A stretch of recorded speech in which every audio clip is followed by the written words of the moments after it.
It's finally time for more Picross after... I mean, it hasn't been that long. But it feels like it's been a while. And, like, I can't lie. I love this game a lot. I love Scout. It's a very fun game. The story was so good. I love it. I want a sequel. But the, like, impending, like, oh, I'm having, like, I'm gonna have, like, a time slot open to fill with whatever the hell over the past month. Like, I've been getting, like, I've definitely got to the point where I'm just like, I wanna finish this. I wanna just, like, start on something new, because I've got ideas. I was thinking maybe a, Nuzlocke, because I've never done one of those properly. I mean, I have, but I was like, I was like 14 or whatever, and I was not good at video games. Not to say I am now, but like, I think, X amount of years later, I probably could do a little better. I never got that far. So, there's also the problem of dedication, because, you know, when you're just doing it on your own, it's a lot of effort, you got other games you want to play, it's a little, as much as I love Pokemon, you know. You understand. Hard to say dedicated to that. So maybe that. I do have a week to figure that out, technically. But I think that's probably gonna be it. Because it's just, I mean, it's like, it's tough as like also low pressure, so I'm like, well.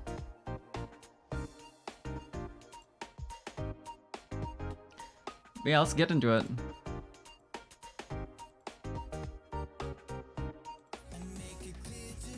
And also probably refresh my chat so it's actually functioning.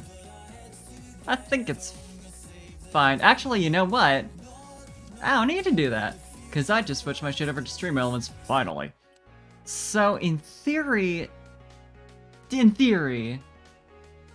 it should just function. I'll refresh it just in case, but I should think that would work on its own, which is nice. Although it'll make it harder for me to remember to turn on, to like refresh mix-up, because I do still have redeems set to that. Like, no one's doing it better than mix-up, which is almost sad because they don't let you even like randomize position of like overlay items for, you know, fun things. Like, I wanted to make it so that the funny little Slayer gnome would show up anywhere on the screen. You can't do that. I think they're supposed to be working on that though, so I mean,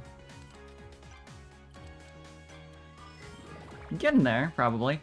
This is F. This is an F rating puzzle.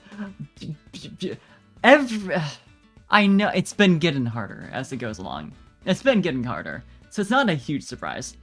But the idea, the suggestion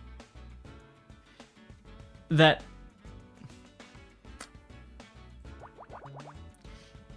this is where it starts.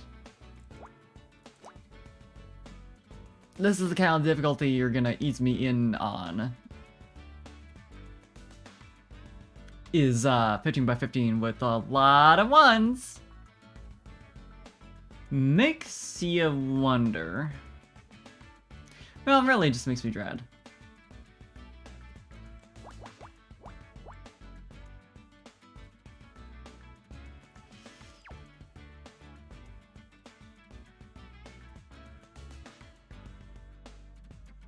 I do enjoy Picross, however, sometimes, sometimes, you do be infinite suffering. Okay, so this one's got 5, so 1, 2, 3, 4, 5. Yeah, that could be the 2 there then. I'll worry about that later. But yeah, this 1, 2 does make the 5 like fairly obvious. Most of it anyway, so that is helpful. Especially since this one's got both these rows have like mostly ones, so that's like definitely 3 here.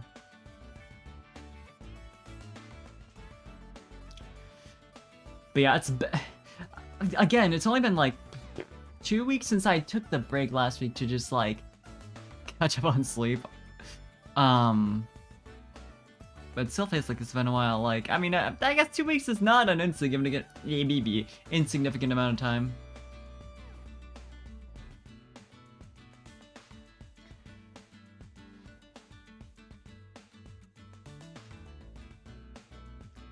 It's like it's a decent chunk.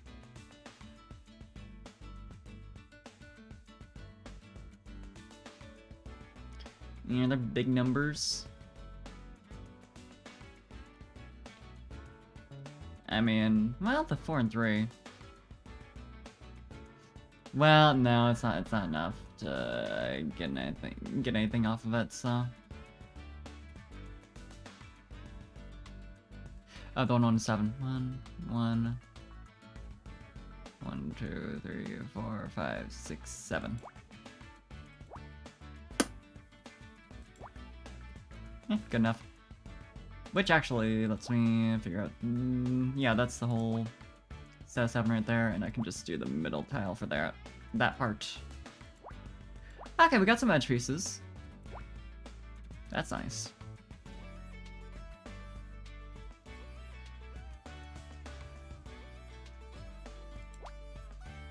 Okay.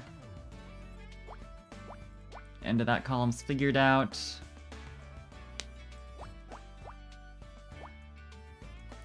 Now we're getting somewhere. Just need that little piece.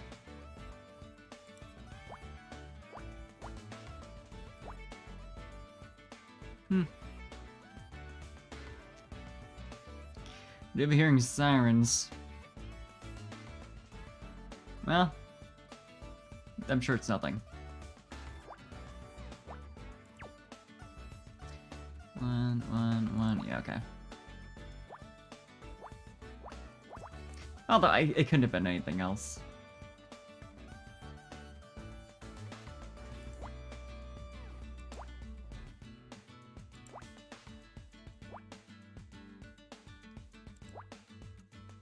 Yeah, it is nice to finally get done with like something I've been telling myself I would do for a little while now, because I've been so like, I understand why Mixup doesn't, why their team doesn't give out like ETAs for releases and stuff like that, since they're unpaid. This is all like, as far as I know, to volunteer. What's the wording? Like freeware. It's freeware stuff, and I love it. I love what they've done with it. It's a very useful program. I love using it for redeems. As much as I do have gripes with like the things that I can't do that I really feel like I should be able to, like randomizing the position of images that pop up for redeems. It would be nice to make it more varied. But like, I understand it makes sense that like they want to be like we don't know how long this will necessarily take. We don't make promises. Like it happens when it happens. It's out when it's out. It makes sense. But at the same time, it's like, animated emotes have been a thing for a hot minute. And I also understand why they wouldn't want to, like, bother with, like, minor updates when they could just, like, buckle down, make their big, like, overhaul for, like, all the big features they've been playing on doing and things they've been playing on revamping and all that, just all in once. Don't get distracted with like minimal like, here's this one thing releases. I get it. Animated emotes been out for so long. I just want them to work. I want to be able to see them on the stream. It especially sucks in the case of like cheer emotes. Because, like, animated emotes suck. It's sad to see people post that in chat and then, like, on stream it's just, like, the text. I get why that was an issue originally and why they only just recently, well, relatively recently, got to the point where they're able to fix it. It's sad. What's sadder is cheer emotes because people paid for those, you know? So it's like, as much as I understand, I'm still like, I would like for the thing that people paid to show on my stream to actually show up. I know why there's a wait, but please? I'm sure people ultimately don't mind that much since you can still see in chat and like, it's sad not to see it on the stream itself, but it mostly matters for VODs, which not most people watch, which is fine. But I'm still like, man,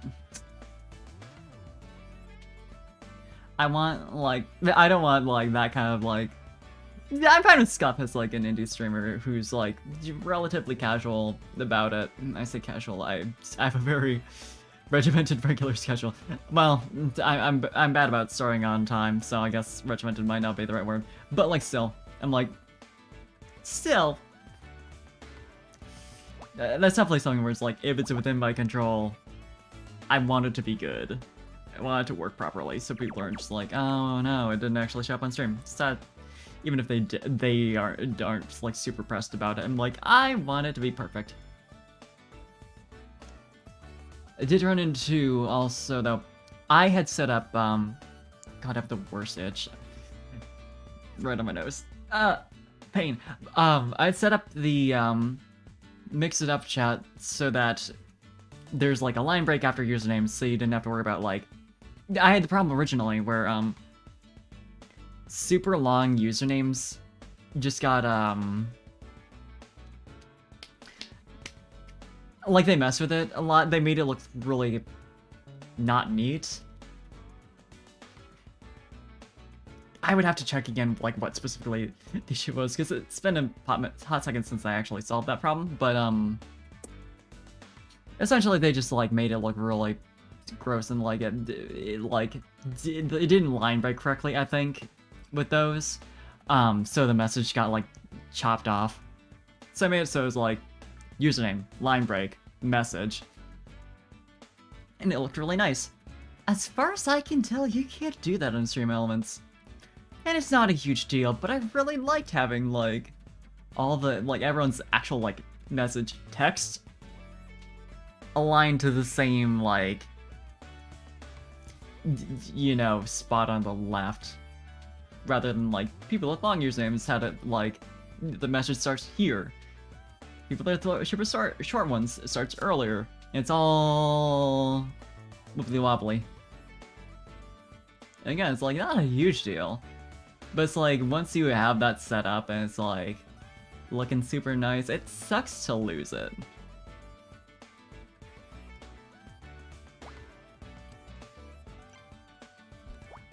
So it's like, that's sad. I had asked in their Discord, like, hey, is there any way to do this? And one person who's an iPhone mod reacted to my message in the help channel with IDK in the little indicator emotes, and I was just like, why did you put in the effort? It is always so frustrating when someone like makes a point of responding that they don't know when you were not like directly asking a person, because this is like, I mean, I guess it's nice to know I'm not being completely ignored, but this isn't much better. I'm like, I don't need to know that you personally do not know the answer to this question. I just need to know who does.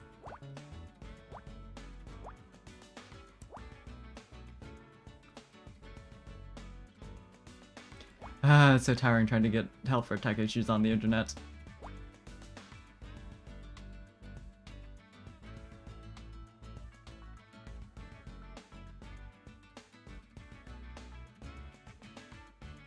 Yeah, hi Franks. Yeah, you're not wrong, honestly.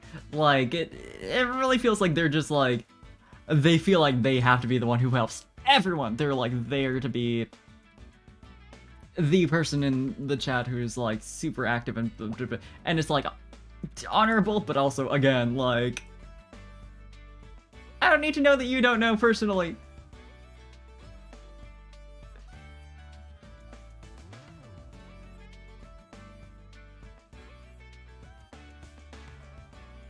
It's always fun.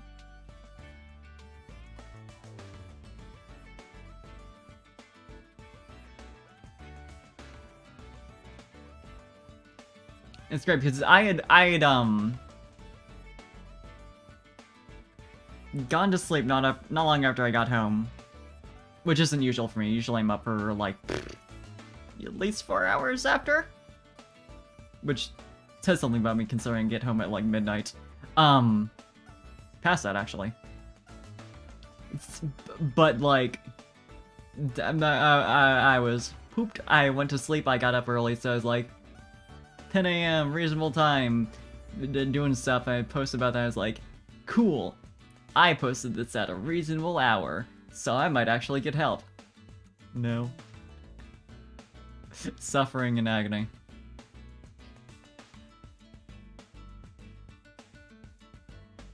Okay, this has to be...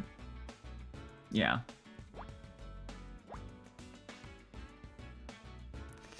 Yeah, that is often a problem I run into. It's like, I find something I need help on, and it's like, the official tech line is only open during, like, standard American business hours. Like, well, goddamn. Or like, I'm posting on a Discord chat full of devs who have normal sleep schedules. Like,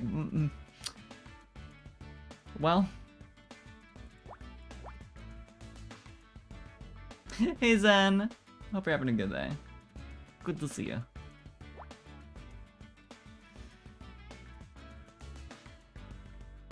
Yeah, feel it.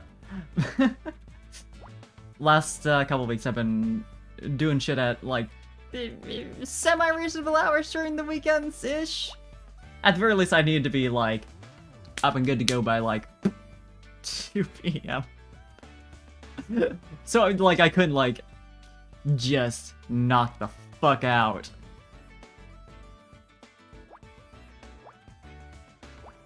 You know, not like hardcore, like I've really wanted to.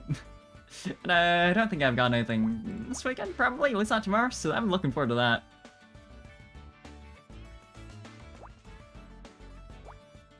But yeah, it's like, recently, oh my god, what was the last thing where like I had to contact a helpline? I know it's like with my meds recently, like I had issues with that where it's like, I'm not sure if this is gonna like, if I set this to this delivery method, if it's gonna automatically like send me some right now, or if it's just gonna be like whenever I would refill automatically. But there's like, we're open from like 9 to 6 p.m. It's like, fucking, I mean that's fair, but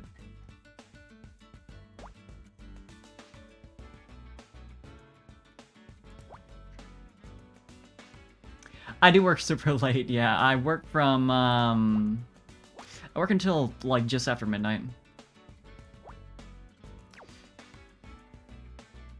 And I am a big-time night owl, which is why I took that shift to begin with. So, like, I'll get home after working until midnight, I'll still be up for, like, until 6. Even at nights where I don't stream. But I mean, it's... I do feel like it works better to have, like, a consistent sleep schedule. So, like, I wouldn't want to be like, oh, I don't stream tonight. I'm gonna be, to bed and awake at a normal hour. So true. Besties, we are working at awful hours. It's like, it works super well for my sleep schedule, because it's, I don't have to leave until 3:30 if I'm taking like a lift. Unfortunately, my coworker wouldn't give me a ride, so I'm got laid off. But like, hey Kamoyo, good to see you. But it's also like, man, I can't schedule shit with anyone anymore. Because everyone else works at normal hours. I have actually had my gas pills. I actually remember today. I've needed to get better at that. I've like, ground occasionally just been like, I need sleep. And it's like, it completely slips my mind. I'm not used to having meds, honestly. But yeah, adult life. Yeah, that's like it's like a thing by default once you get to your like past college age. I mean, even college age is like you're already getting hit by that. Where like you're not all going to high school anymore and like have the exact same hours every day that are available. But like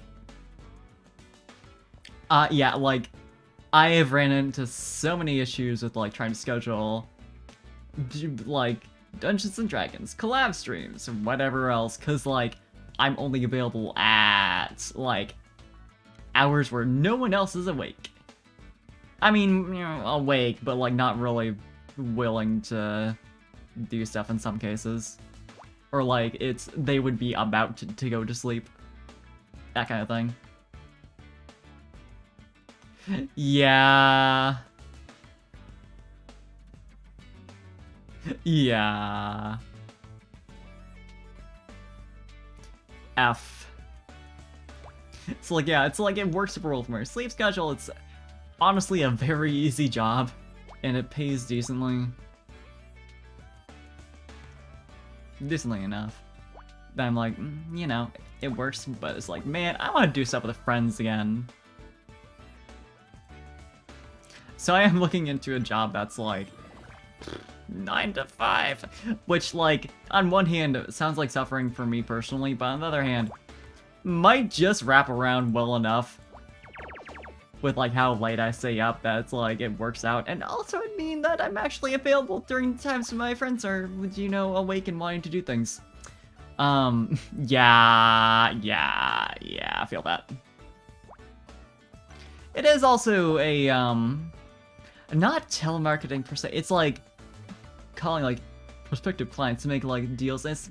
So it's like more so like talking to business owners, essentially. Higher level, and it's at least not like people who have nothing to lose who are gonna be like, fuck you, die. And it pays decently. So I'm like, but it's also like partially remote, so I'm like, and closer to my home, so, you know. So true. So true. Me talking about, being a VTuber at late hours. There's also the concern that, like, I am so, you know, set up as, like, a late night VTuber who knows people who stream at this hour, and so on and so on, that, like, suddenly working at different hours would throw that so out of whack. It's like, I wouldn't want to just, like, suddenly no longer be available to all these people.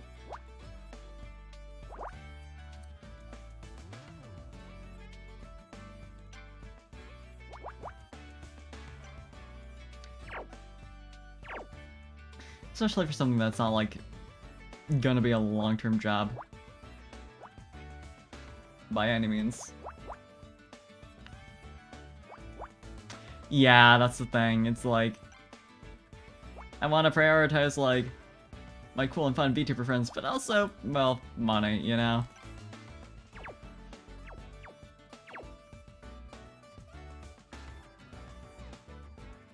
Yeah. I cannot deal with having an inconsistent work schedule. I mean, who can, but like... awful.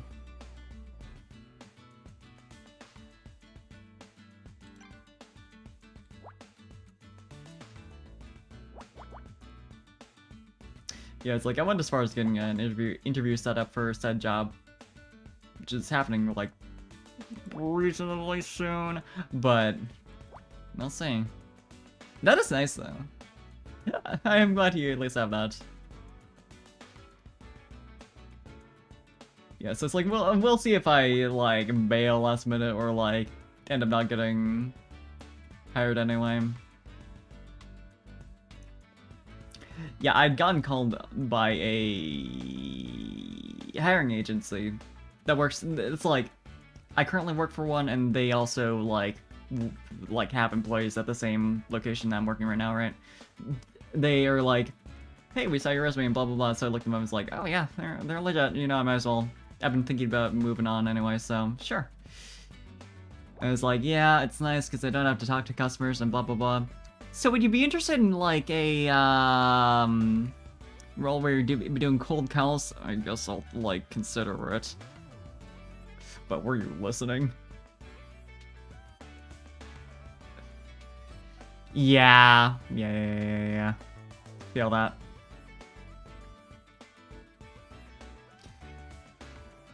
Do what's best for you. Take care of yourself.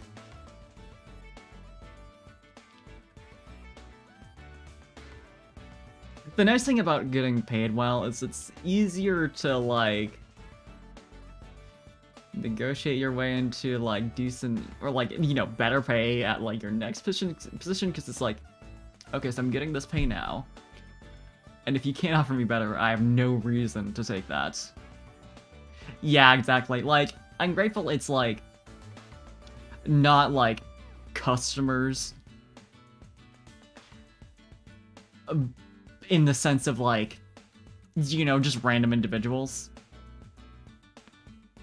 Like, based on what the business does, I'm, like, all but certain it's, like, full-on, like, people running businesses, whether it's, like, independent or whatever, or, like, you know, they run a branch thing or whatever. But it's, like, people who have an obligation to be at least a little bit polite. I'm sure some people would still be dicks about it, but, like, better odds than, standard, like, retail shit, you know? Or, like, it's, God forbid, telemarketing. But yeah, it's like, I'm definitely gonna be looking for other options, cause, pay sounds nice. I like that it's remote, but the other aspects,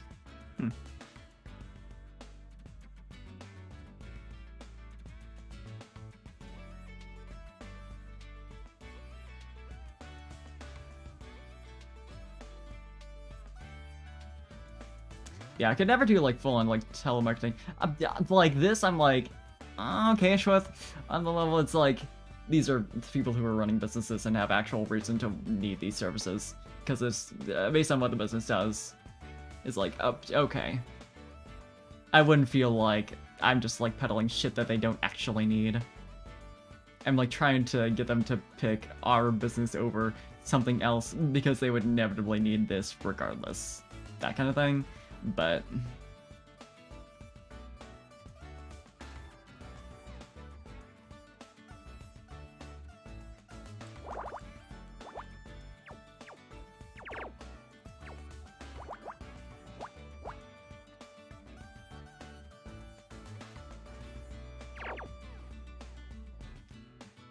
yeah.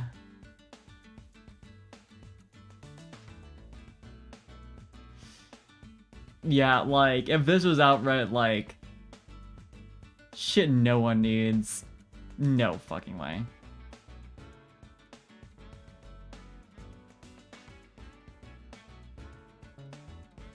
That just feel dirty.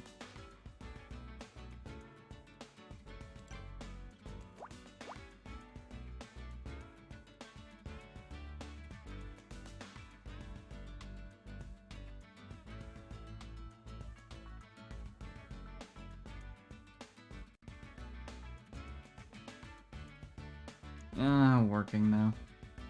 There's also, like, I did full-on go to school for animation, and I am trying to get industry jobs eventually, and also maybe, like, looking at other, like, connected things to the things I want to actually do.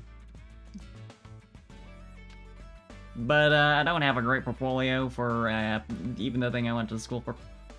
To be entirely honest, I need to make more work. So that's a distant prospect.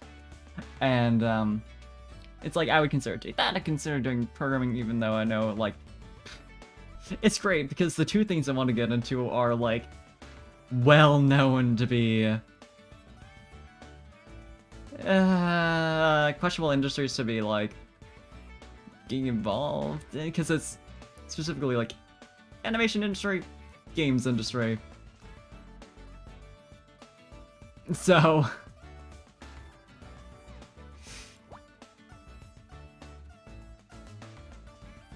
it's like, wow, things I'd actually be passionate about and would love doing, which are known to be bad.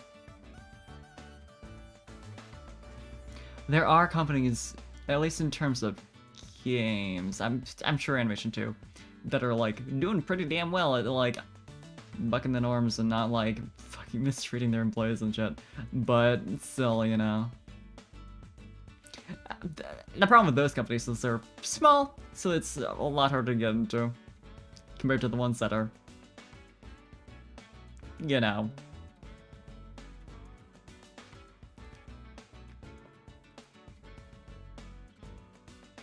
Like, I keep seeing companies that are doing cool shit, and I look into it, it's just like 2 people in Switzerland. I'm like, god damn it.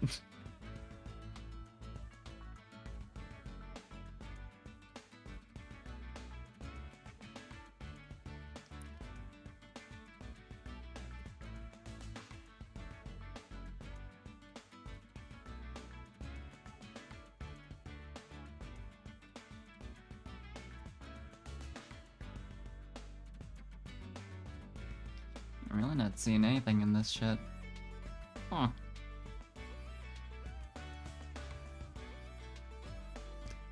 I should say, I did actually, before stream, one thing I was doing is I made Gnome. I'm a gnome, and you've been gnomed! A bit shorter because, like, I love that stupid fucking meme, but I didn't realize, in the context of a stream redeem, it is a bit long. And disruptive. I'm contemplating making the longer one just like a more expensive redeem, but just so it can be like snappier and like just I'm like a a quick gnome, silly. and you've been gnomed! Hell yeah. If it doesn't feel silly enough as is, I will go back though. Cause that's the main ideal here. Yeah, honestly, that was pretty good. I did enjoy that.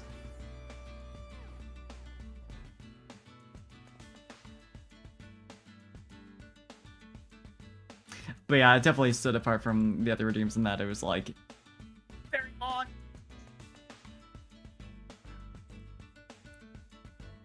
Man, where the fuck? I'm gonna cause yeah, these are all too small to do anything with. That is true. Yeah, I could do that.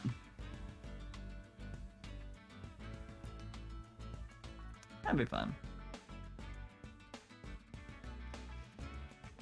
So,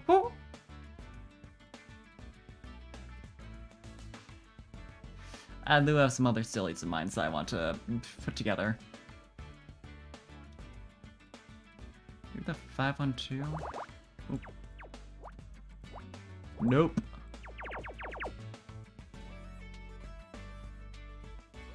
Maddening, truly.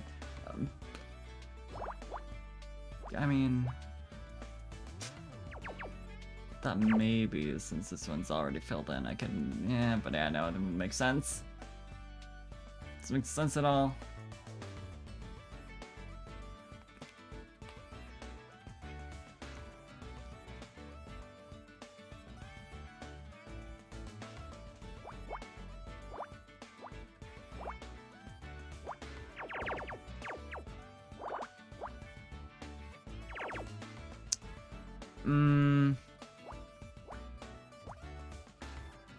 Wow, there is, like, this is pretty... Now that I've got more of the 6, maybe? Yeah, not really.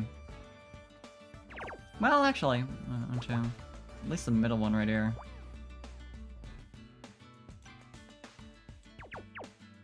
So there's that.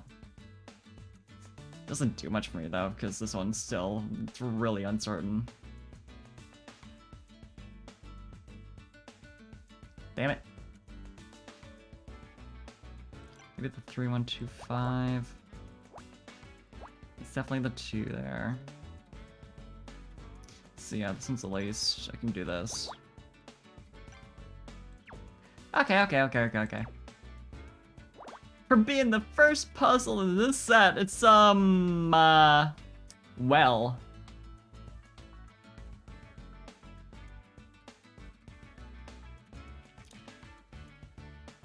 They're just like, die.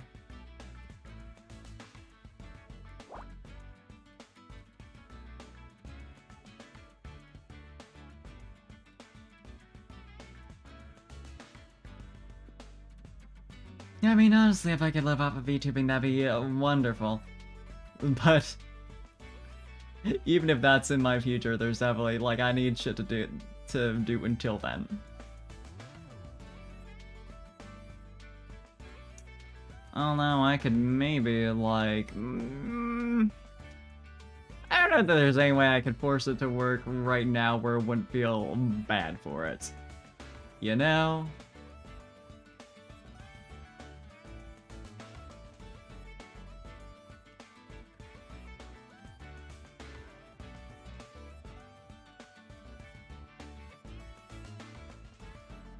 I did find out just recently that Lin and Lenya only started back in November and just had a very successful subathon, so she's doing wonderful for herself. I'm very happy for her. But when I found out, I was like, huh? What do you mean?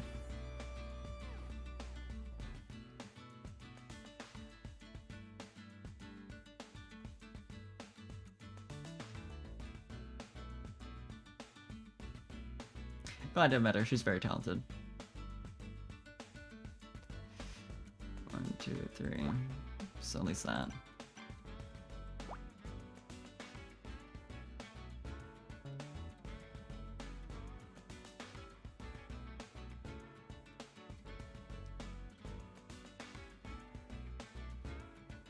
Clearly, I just have to become TikTok famous and start posting more on there.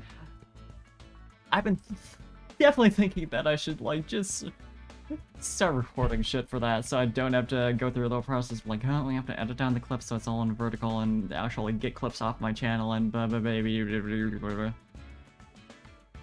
It's such a roadblock.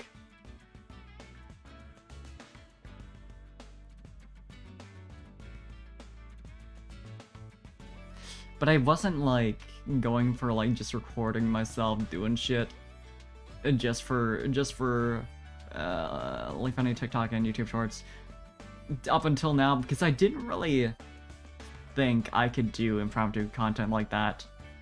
Like, I do think I'm a funny person. I can make funny jokes on stream, like, but I'm very much a riffer. Like, I need something to be talking about. Even just for, like, talky, chatty stuff that's not necessarily jokes. Like, the concept of just, like, turning on the camera and saying some shit and, like, even just coming up with that content was, like, I don't know that that's me, but I think it'd be worth a try.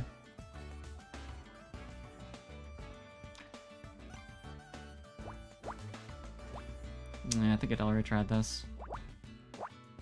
Yeah.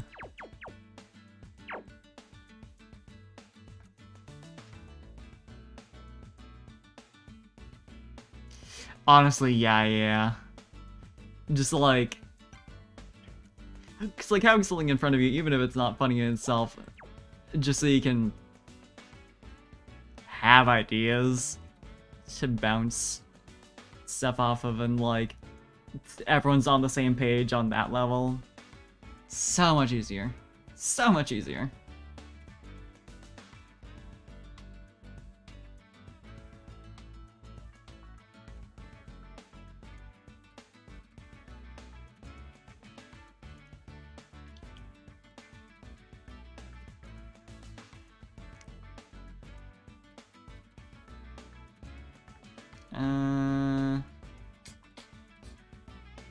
Well, the 3 and 3, I feel like maybe...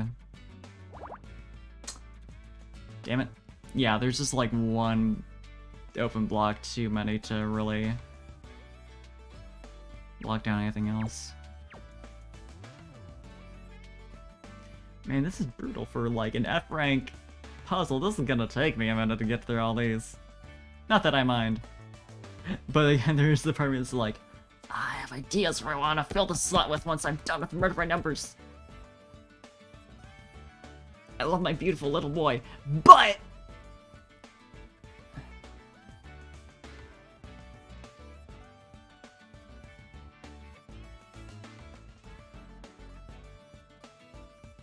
And it's also a skill to learn to, like, just be able to talk, you know? Like, just doing just chatting streams. Like, I definitely had the problem when I started up where I just kind of, and I wouldn't, like, say I'm totally completely over this, but where it's like, I was like, oh, I need to be talking constantly, which isn't untrue. So I would just kind of ramble about shit and, like, have trouble with it. Like, I was surprised with myself that I was able to get to, like, so quickly to the point where, like, I did actually have things to say. But it was, like, literally, like, I was, like, scraping the bottom barrel, like, what is every single thing I'm thinking about right now, and, like, what could, like, possibly work for, like, a discussion topic. And it's not a bad thing, necessarily. But it does lend itself to a lot of, like, you're just saying stuff to say stuff rather than having, like, a list of things that, like, here's a bunch of conversation topics that I could potentially use, and which ones are the most interesting.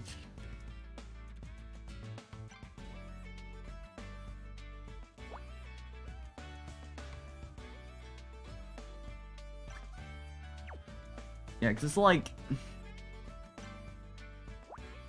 Not to be every, stereotypical introvert, lol, I hate talking to people, ever. I've never been good at small talk. I've never been, like, good at just, like, talking to people. I've always been, like, known to be a good listener, and part of that is just because, like, I never had things to say. Like, I have had a very close friend be like, yeah, I honestly don't know a lot about you, and it's like, huh. Yeah, it's like, sad to think that, like, I've never really talked much about myself to this person who I treasure very greatly, but it's like, I've really never, like, have things to say about, like, you know, my day or what have you, because it's just like, you know, it's like going through your life where you're just, like, happy to listen to people talk about what they've been up to, and it's like, you haven't really done anything significant, you're just like, I mean, why would I, you know? It's like that kind of mindset kind of stops you from, picking up on, like, hey, this might be interesting to tell someone about, or, like, even having that desire. Like, I'm not used to being, like, having the desire to share something that happened to me, or thinking of it as particularly interesting. Let alone being able to make something interesting for the sake of having a conversation topic. Yeah, like, it's hard to get used to talking when you spent your life being, like, the quiet person. And it's like, I've mentioned this before, that so it was always a roadblock for me in terms of being a content creator in this sense. Any sort of, like, video commentary type of thing, where it's like, I wanted to do it, but I knew myself well enough to know that I'd be quiet for a lot of it.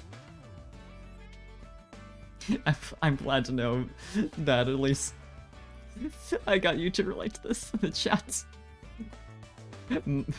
My man.jpg. But, yeah, it's like I wanted to make that kind of content because it seemed fun, but I knew that, like, with where I was as a person right then, I was like, I wouldn't have things to talk about. It wouldn't be able to fill a video, say, with, like, anything other than just kind of, like, I don't know that dribble would be the word, but just, like, nonsense that isn't particularly entertaining and is just, like, clearly being forced out. And it's like, it's the way it is with everything, where it's like you eventually force yourself to try and you realize, oh yeah, the big secret to this, the secret to making this actually work, is to get practice. It's like you just have to get over the idea that like, oh god, I'm gonna suck. I'm gonna be terrible at this, because like, I've never been able to do this. And just be like, okay, yeah, I'm gonna be bad. But like, no shit.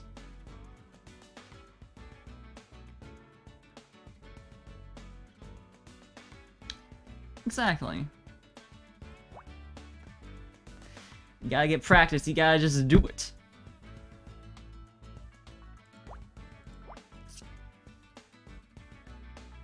Yeah, it's hard to get over the initial, like, oh god, I'm gonna suck, or like, I literally have no idea how to do this.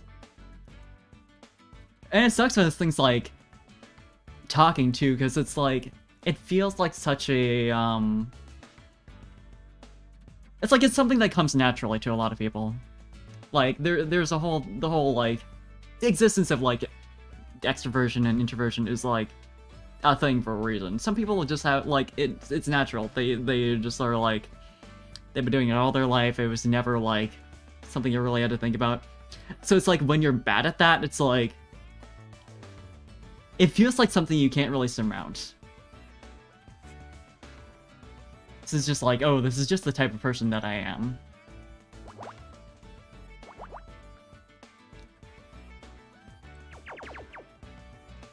So you kind of get locked into that identification as like, I'm an introvert therefore, or what have you.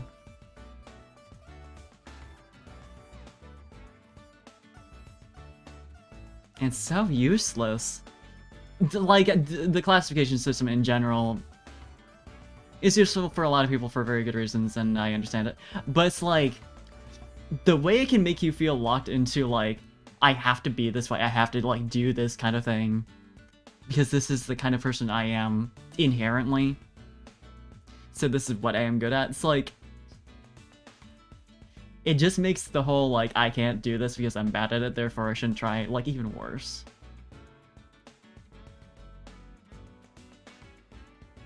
But yeah, exactly. It's just like, yeah, this is how I am, this is how I was born. It's the same reason, like, for people who are into astrology, and y'all in chat, like, it's fun. I entirely get it. Not my thing. And part of the reason why is because it's so, like, you were born like this, therefore. Like, this is the kind of person you are. It's like, I am very nurture over nature. Like, I think that has an influence. Like, I think we do have, like, a certain level of, like, and this is just me spitballing as someone who doesn't know shit about brain chemistry. I think we do have a certain level of, like, you were born with, like, these levels of this and this and that, because everyone is, like, inherently different, because we don't perfectly recreate ourselves, you know. It's like, on a certain level, there is a, like, personality by nature, but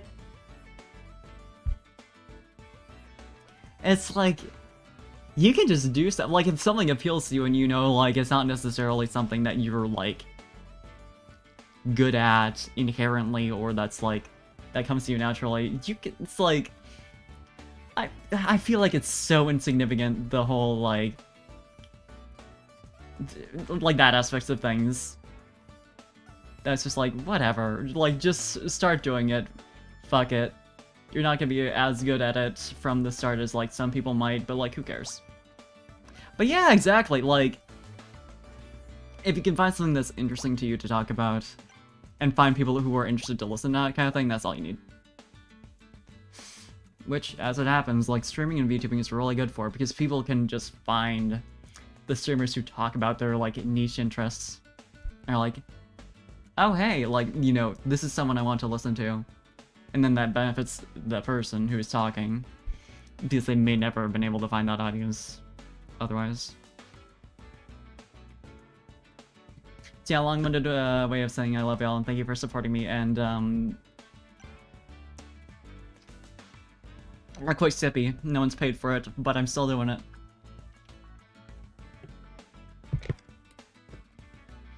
I don't know, it's like, at a certain level, it feels weird to be like, thank you so much for supporting me on my streaming career and blah blah. As someone who's like not particularly like, I'm not super popular, but like I've done pretty well. It's like I've had a lot of like my viewership is small, but I've had a lot of people who are like super dedicated and who are like found me are like, okay, I'm sticking with this person and like, you know, recommending them / like rating whatever for fellow streamers, that kind of thing. It's just like. Man, like, I wouldn't have expected anything like that.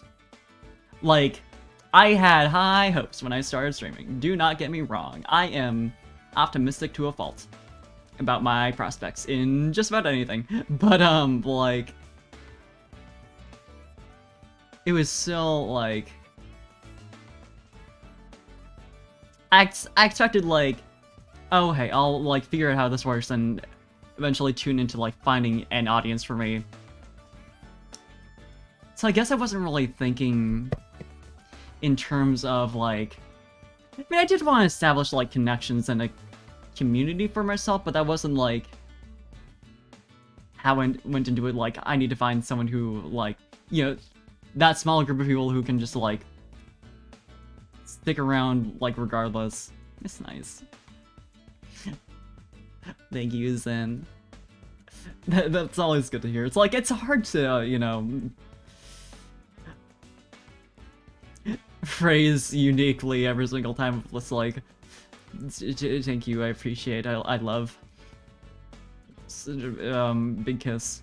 But, you know.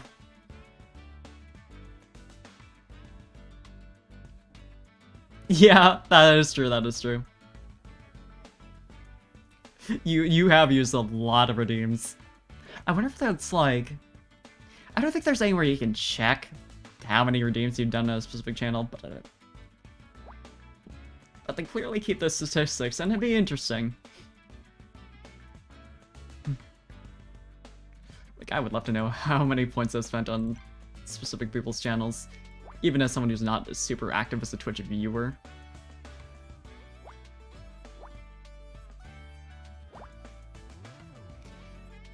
And, you know, in retrospect, it does seem kind of silly that I wasn't thinking about it in terms of, like, oh, hey, I might be able to find, like, this small group of people who, like, we can all support each other. As someone who's very, like, I watch my friends' streams, and maybe occasionally other people who I don't know. Yeah, exactly, Zen. But also thank you for keeping me hydrated and limber. Speaking of... Though you have not paid a single point, I'm going to unpretzel. I mean, I was only doing, like, crisscross, so it's fine, but, like, I was about at the time where I should adjust anyway.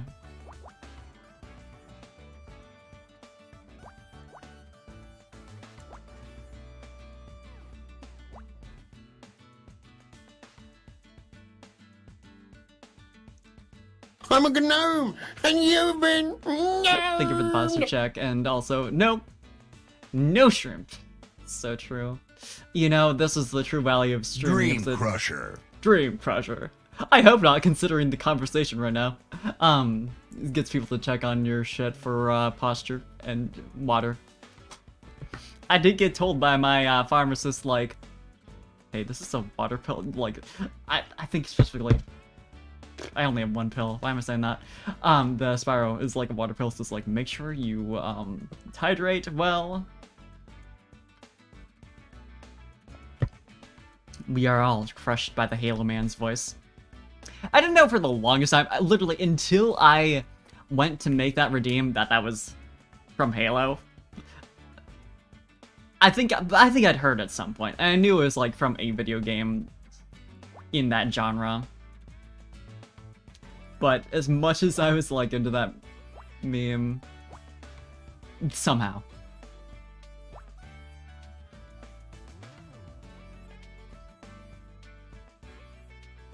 Yeah, no, exactly. Literally, that's all I cared about. Only was thinking about Gnome Child. Which tracks as a RuneScape play her as a, at least when I was in, like, late elementary or early middle school. Oh yeah, it would be. Around the time where a lot of people we know are live, huh? I know, Lynn is live because I saw her. I was in her stream earlier, just doing a, after party for her subathon. Friday night, baby, that's... how did I not also consider that factor? Yeah, it's Friday night, people are up. But yeah, Lynn's doing a, after party for her subathon, which, knowing her mentality around streaming is not a surprise, so I'm also like, damn, alright. You just got done streaming every day for 19 days. Respect. I do hope she takes a break, though. I know she's stubborn about it, but we should all make sure she takes care of herself. Last thing I want is for her to burn out.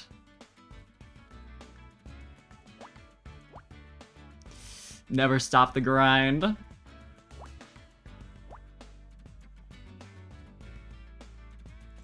It's been interesting too, seeing how many people I've met have like just started within the same like time period that I started, or like later even. Like I mentioned earlier that Lynn had only started streaming in November, early November of last year, which is insane. She's got like such a solid community going with just that, and that's like fantastic for her. But like also like I completely had forgotten that Lee, Age Underwater, had started streaming like not very like a I'd have to check. Not very long before I had started. I think it's before.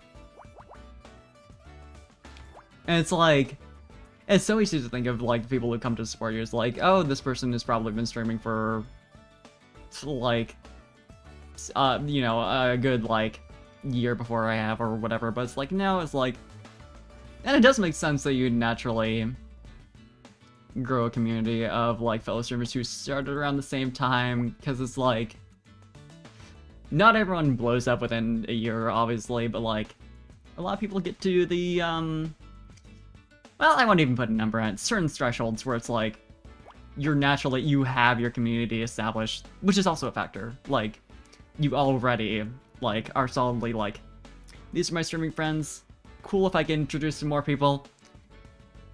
I'm like past the point where I super need that though. But it's like, you know, you've got your set circle, you're good to go. So naturally, the people you meet at the start are going to be people who also just started. And it's cool to like know other people who are so much in the same boat as you. Like, just got started streaming or just got started VTubing. Don't know what the fuck they're doing. Aren't super well known yet.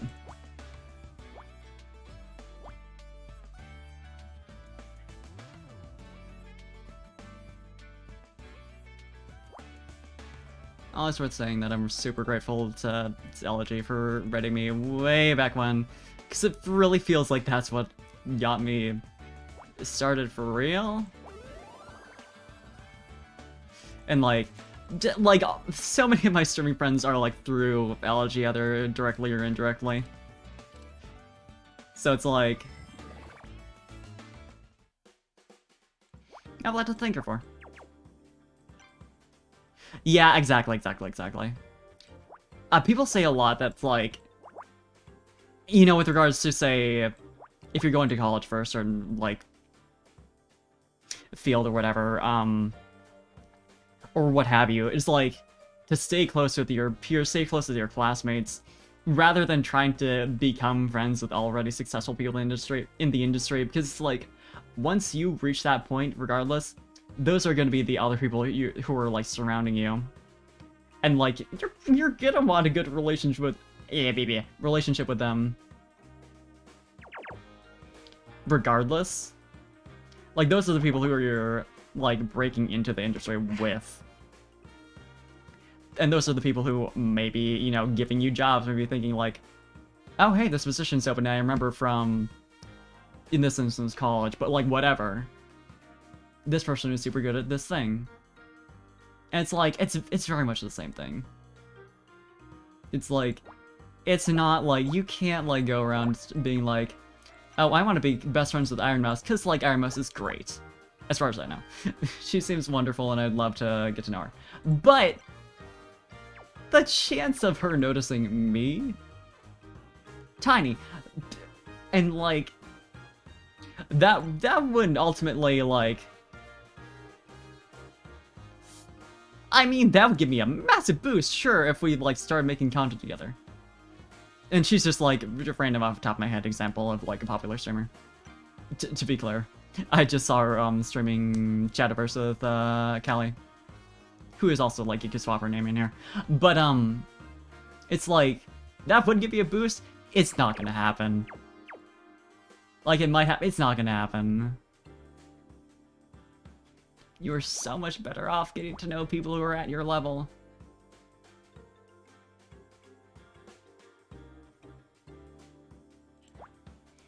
It's actually possibly gonna happen, and you'll have like, instead of being like, hey, here's my one like popular streamer friend who's already got a set group of people she makes content with that I'm kind of awkwardly trying to fit in with.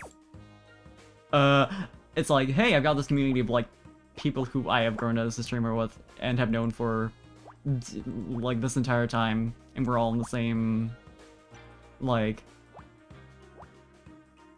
what's the word? All in the same boat.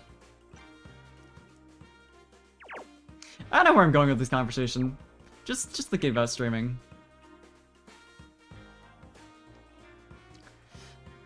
But yeah, it's like, coming from like college where I was told that kind of shit all the time, and like, I never doubted it.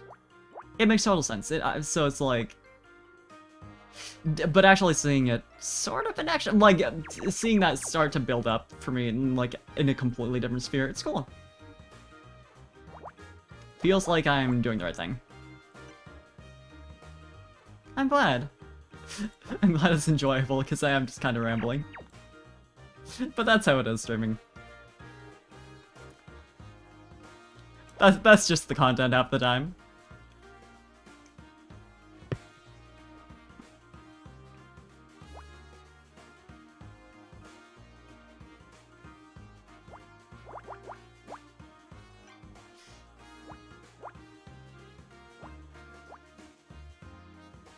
Yeah, it's like a big like, damn, they were right. I knew they were right, but also they were right. Because we have all helped each other. I'd like to think I've helped people by like, like at least a little bit.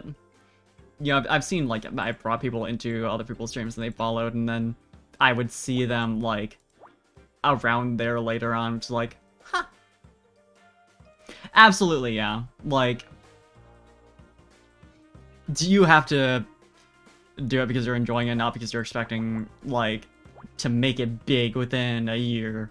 Because that's gonna be a year suffering if you're just doing it for the numbers and like not having any fun with it.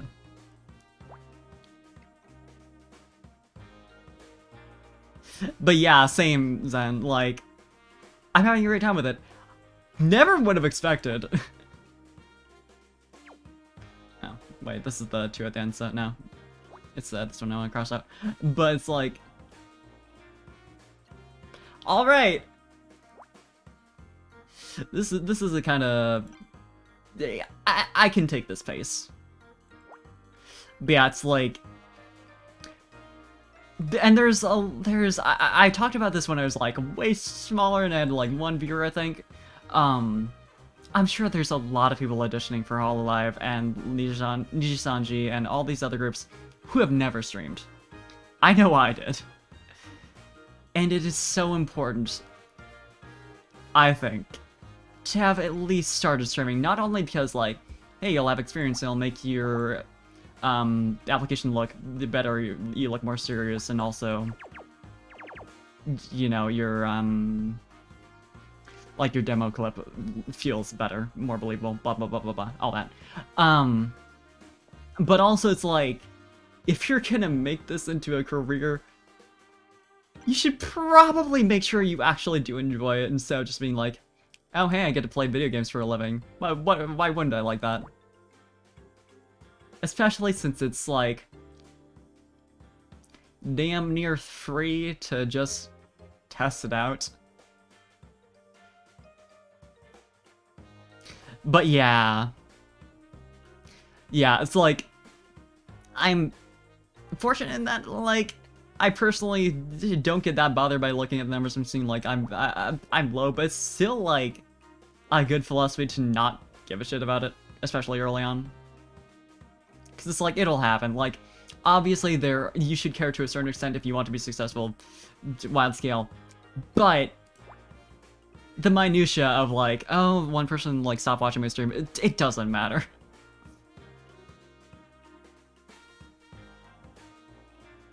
Like, broad scale, sure, yeah, look at your analytics for like the month and think like, could I be posting this content, blah blah, wherever, but yeah, exactly, ranks. Just like, you need to be enjoying it first so that you know, like, cause it's a lot of work if you're doing it like indie, and you don't want to be doing all that work and not having any fun with it when it's like, you could be making more and more reliably at like an easy office job.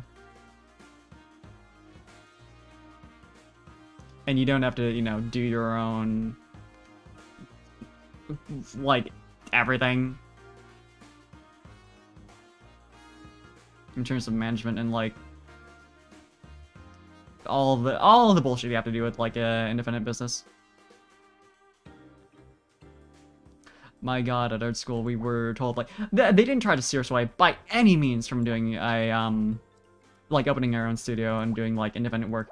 100% that was like something a lot of the professors did and was like, hey, this is an option. But it was very much like, be aware that this is a shit ton of work.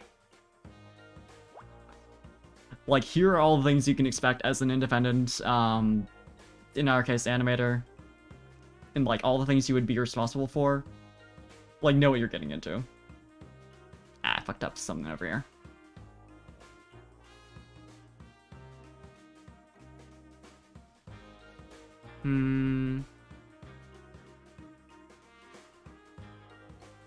Yeah. Honestly, like, assuming I do get this job or something else that's like a 9 to 5-ish, I think that would work for me. Like, do my 9 to 5, nap during the middle of the day probably. Or like whatever else. And then just like, stream, go to bed. Not a bad setup. I'm gonna quick AFK, but this has been fun. This has been a fun conversation. It's nice to talk about this kind of stuff sometimes. But I'll be right back.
I'm back. I just saw your message earlier, Frank's, about, like, Hololive, and it's like, yeah, like... It's... Getting into something like Hololive is such a different game than it was at the beginning for, like, Subaru and all of them, because it's like... Sure, yeah, they had very little experience as content creators, but you can't really get away with that now, especially for their overseas branches where they're really, like... They got way less streamers, and they're really trying to, like, make those the AW count. So I'm hopping right back into it, as you can see. But like, even those in like EN who clearly didn't really have experience as streamers are still like... They're big content creators, there's a reason why they're in there. I feel like this has to be... No, that wouldn't make sense. But yeah, it's such a... I don't know.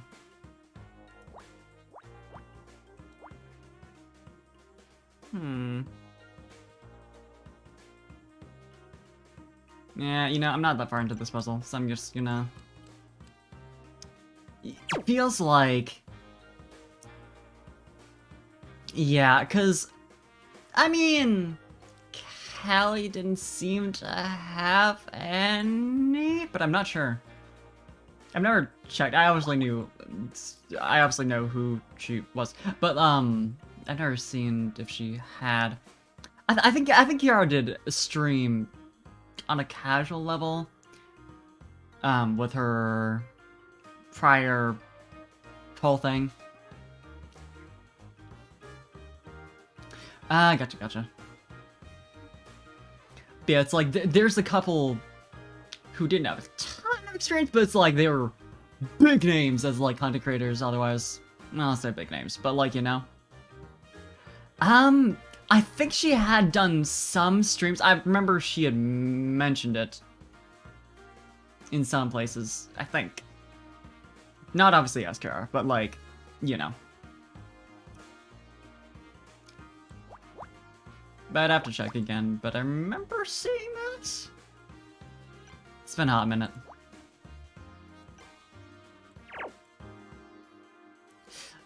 Okay, get to you some rest then. Thanks for hanging out. Good to see ya. Yeah, like... I don't know that she did. At all. I think... No, I think she did she had like a Twitch and did some art streams. But like... A very different world. And like her whole... relevance as a content creator was very like, since she's an artist, it's very like, not necessarily non-interactive, but it's not like making content where you're talking a lot and like, it's just like, post on Twitter. Part of it is that she like, really just had like a career as an illustrator, and then like also like, because her art was really good and she was like in a lot of like big fandoms making art for them, got traction to become like big on like social platforms as well.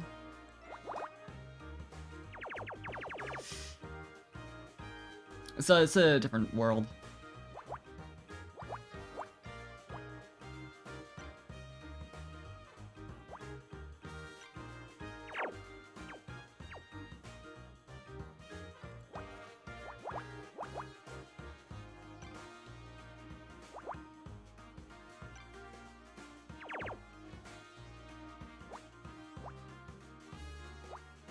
Yeah, no, it's been a while since I checked out. I know,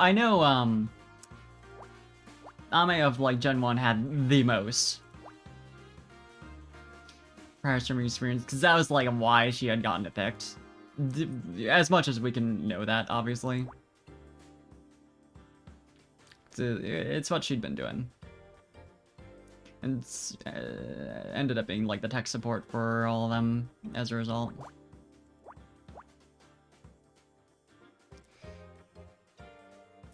But I think I don't know what the case is for, like, Nijian, though, because I haven't heard as much about, like, what they used to do. Really anything.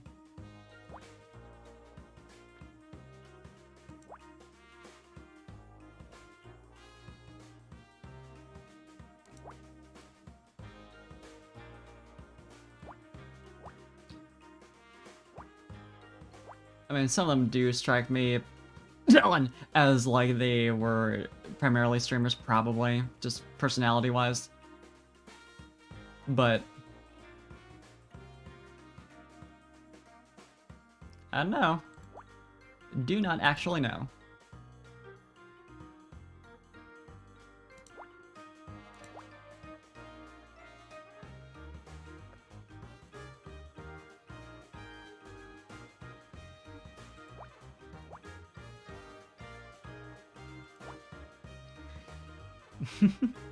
Streaming's hard, honestly, it's hard.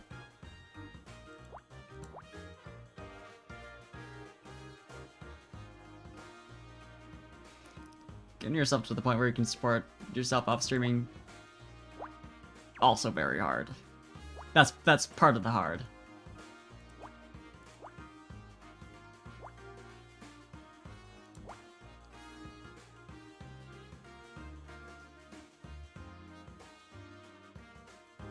There's definitely, like, I auditioned for Nishi and Hello like quite a few times.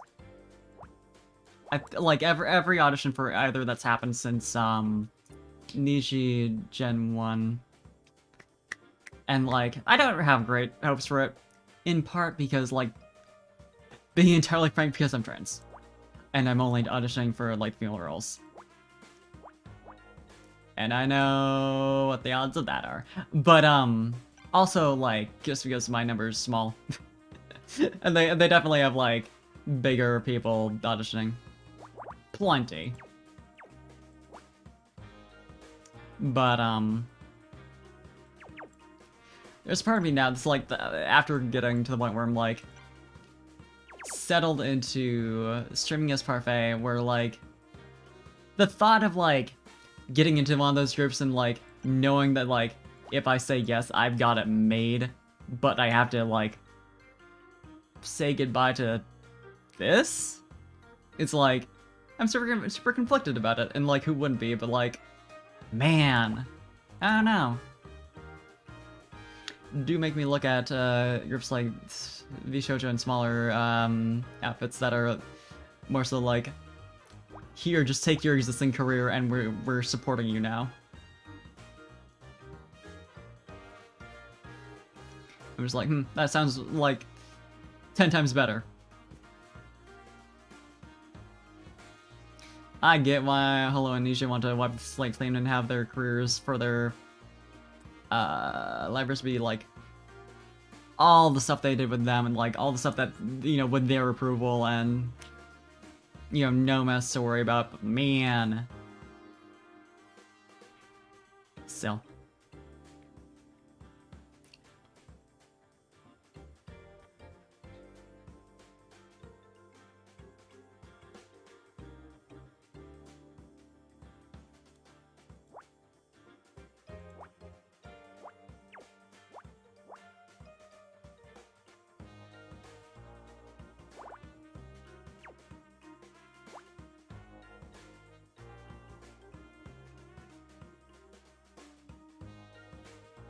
Obviously, you don't have to totally give it up, like, God knows, quite a few, you know, in either group, well, I only really know about Hollow, are still, like, making content as their, quote-unquote, pastels, but it's harder to manage, especially if, like, your past life is also as a VTuber, so it's like, could you imagine? Gets accepted into Hello Anisha and just continues also, like, occasionally streaming on here, like, no one will ever know.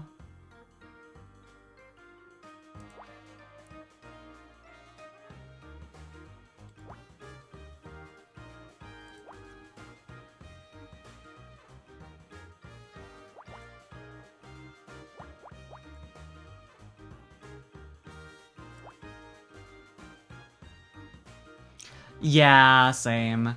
Like, Nishi does have openly, like, Game By members, which is lovely. Like, I'm so fucking glad that at least one of the big companies does.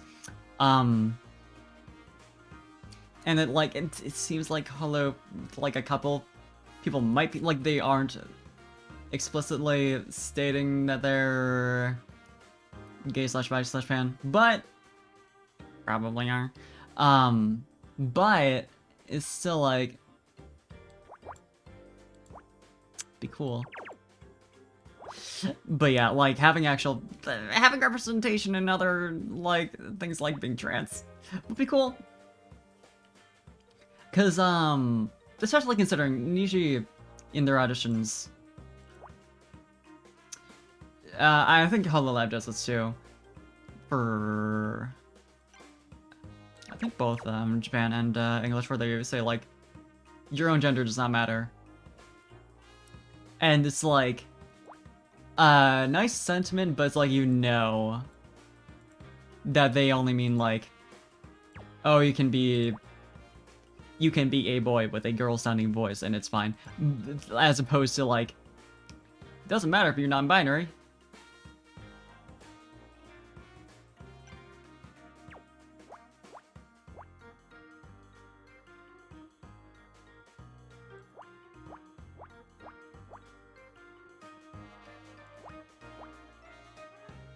Like, I'm more confident that Nishi would be willing to accept a trans member, just on the basis that they have, like, a stronger showing in that front, in general. But it's still hard to imagine that they'd be, say, like me, for example, I haven't really put in any work on my voice, so I don't, like, pass even vocally. Which is fine. Like, it's something I want to do at some point, but it's like, it's not something that, like, I'm pressed about. I found people who are chill and support me regardless. And that's what I mostly care about. But it's like, I can't imagine that, like, with that, you know, I would be able to get accepted into a group like that. Because it's like, you know they want to be, like, you know, smoothing over all the rough edges. Especially considering their fans are a certain way.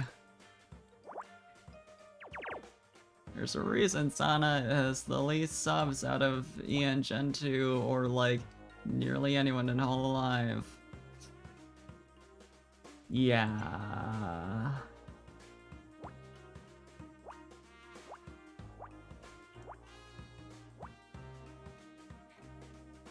Like, their fans get pissy when you point out that some Hololive members are creeps because they're just openly into lolly and Shotokan.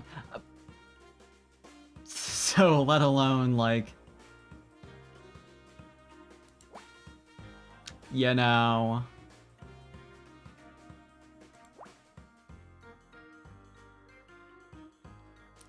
Although it would be funny to see that portion of their community just have a meltdown because Hololive accepted a trans member.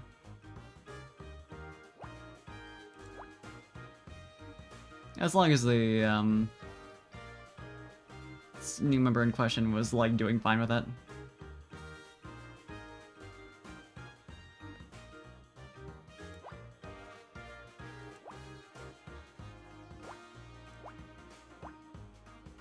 Yeah, that's the thing. It's like, I'd love to see on the level of, like, they be finally, you know, forcing in with, like, oh, like, trans and non-binary people are real, and now there's one in the thing I like, and either I have to stop supporting it, or I have to be, like, really weird about it, where I'm like, I only support this portion of the group, even though they clearly support the one streamer I don't like. Which, to be fair, I'm kind of doing because, sorry, but, still, like, that kind of thing, you know? But it also suck real bad for the streamer who would see the brunt of a lot of that. But yeah, exactly.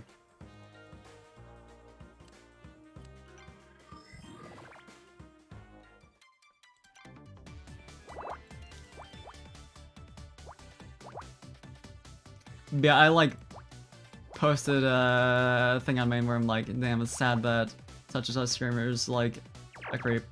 I thought they were cool. Oh, whatever. And like immediately people coming out of the woodworks to defend them is like, do they pay you? Does does Cover Corp pay you? Calm down.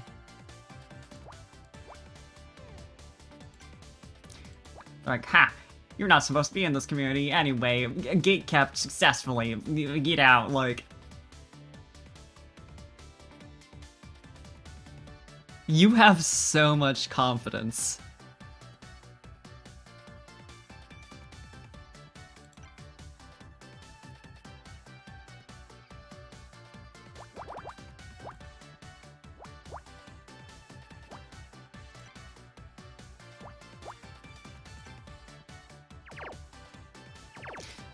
But yeah, that portion of the fanbase is not very, ready to turn a critical eye on anything.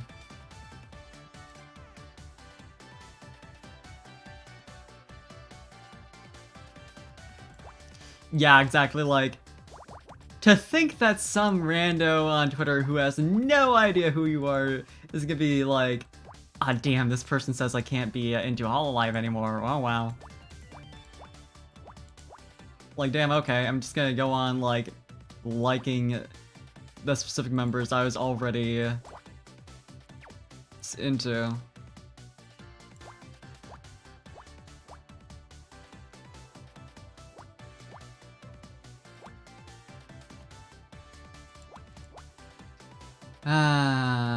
Weirdos on the internet.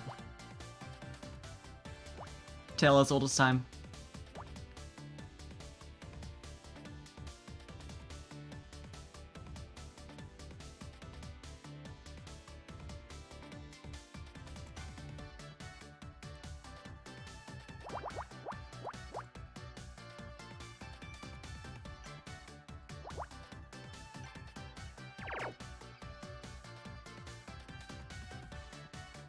Think,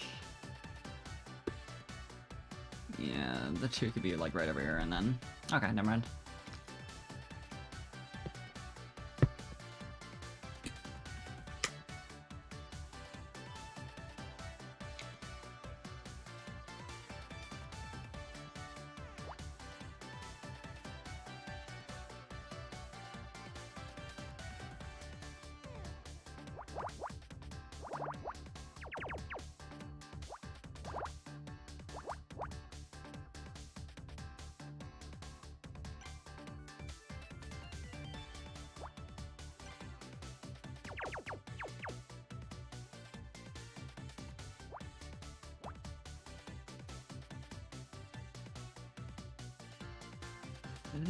Please do get some rest. Thank you for hanging out and chatting for so long. I always appreciate it. It's good seeing you. I'm gonna continue suffering with puzzles. I'm having a good time. Don't worry about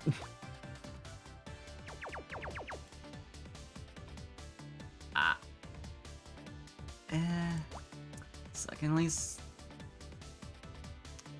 Yeah, thank you. I will certainly try. At least eliminate a lot that's on this side. So there's that.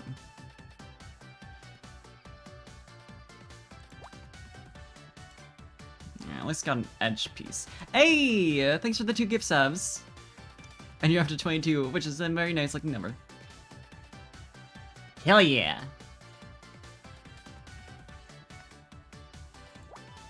Kimberly in Antarctica. Fuck yeah. Thank you, thank you. Now go get some sleep. Take care of yourself.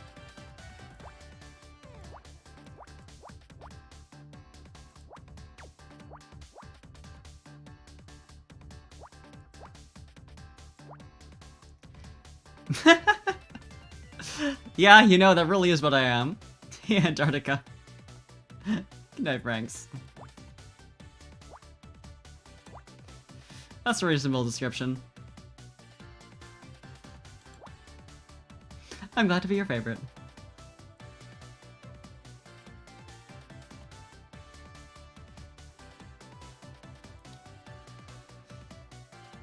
interesting to think about VTubing as a career, content creation, nonsense. There's so much that I want to do and work on, but man, I'm lazy. Doing alright though. Having a nice Friday evening, because it's definitely still Friday. And no one can tell me otherwise. There we go.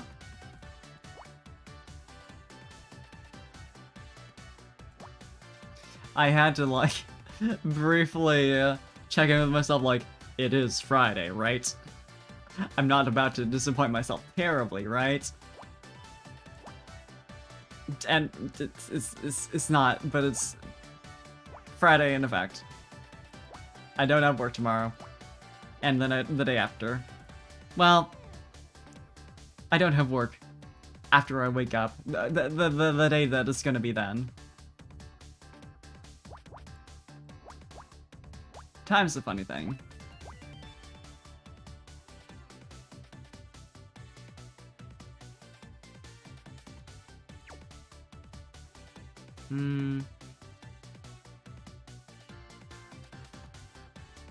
Take that one out, but that's all. This bottom row is all ones anyway, so it's like, yeah.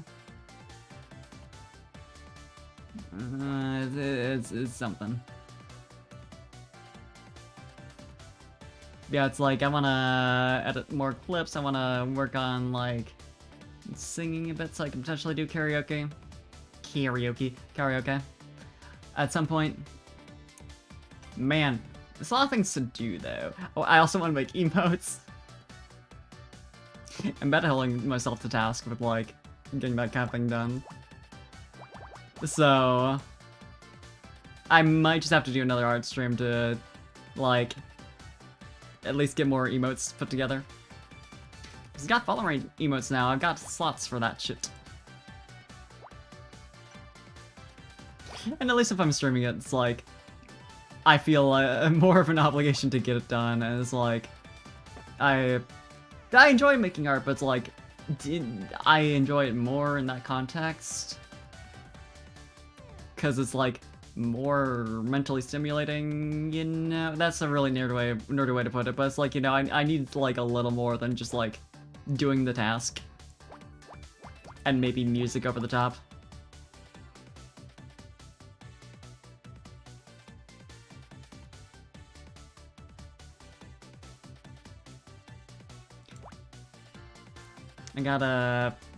I gotta make sure my brain cells can't be wandering off to think about anything else at all.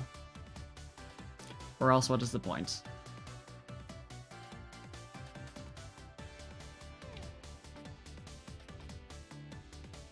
Certainly can't focus if I can't accomplish that first.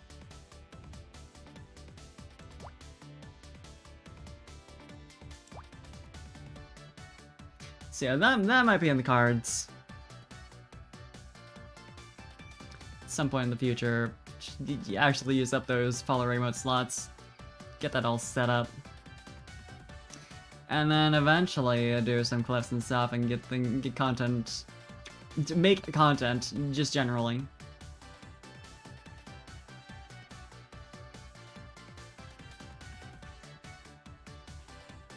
What a chore, right? Doing things that I think are fun anyway. Like, video editing can be a pain, but it's still fun to make some, you know, like, nice looking captions. It's satisfying, at least.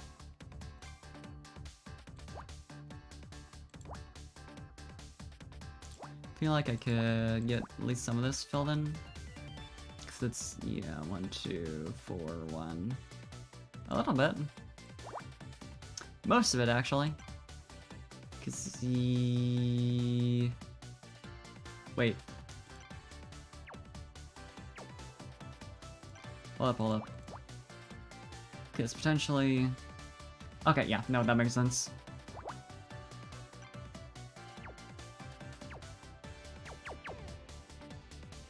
Yeah, even this is gonna be split into multiple streams. For sure. These are dense.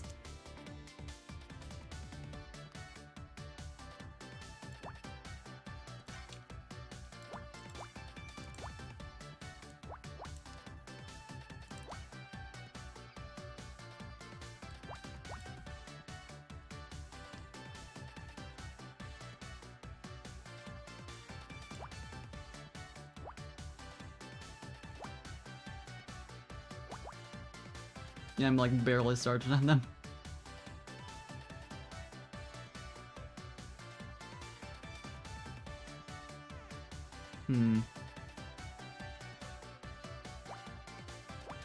But, to completely change the topic, I've been recently listening to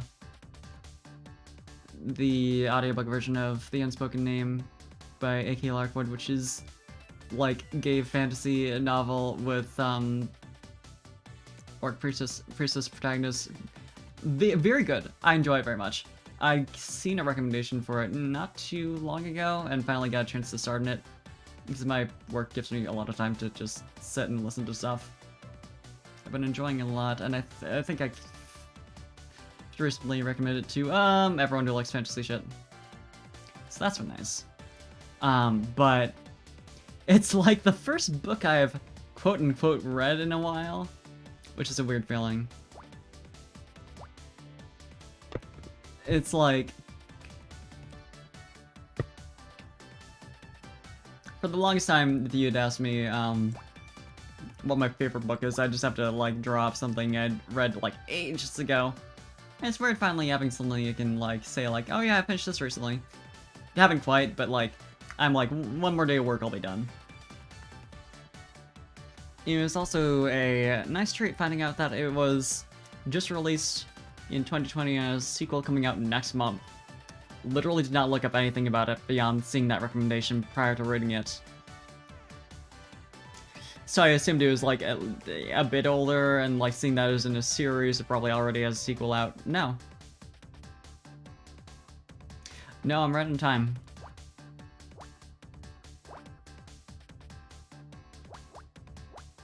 Yeah, it's very fun. I don't want to actually say anything about what happens. It's not the type of book where I'd get ruined by that per se, but like, as someone who personally went into it blind and enjoyed it a lot, all you need to know is it's got the gay content.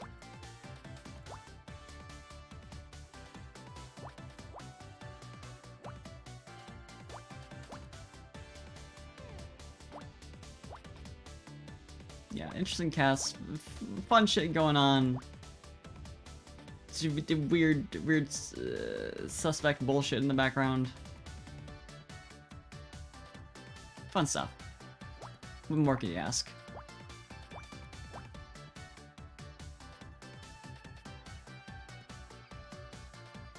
Good world building, also. Which is nice, knowing that it's gonna be like a series. I'm not sure if the author has any like plans for how long it might last or anything like that, but like, just in general. It's good, it feels nice. In general, like, I experienced this with Trails of Cold Steel as well. It's like, it's nice to find a series to get invested in. Because, like, it's not like I don't have things like that, but, like, something that's, like, meaty and, like, has good world building and, like, has, like, all this shit to get invested in, like, seeing that you have all that ahead of you is a nice feeling.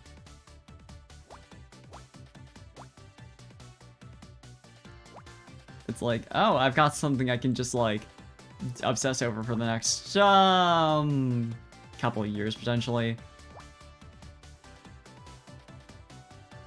And just, like, tear into.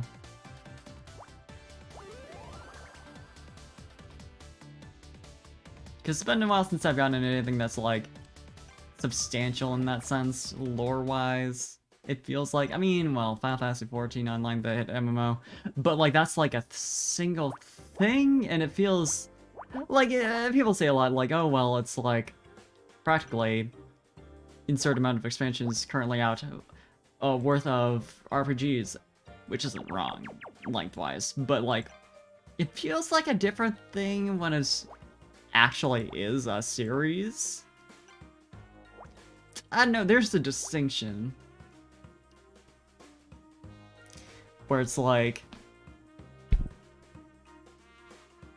I'm not even sure what it is, but like, maybe it's just the particular atmosphere of being into a series of like things rather than like, I don't know, it's just a long story, long continuous thing.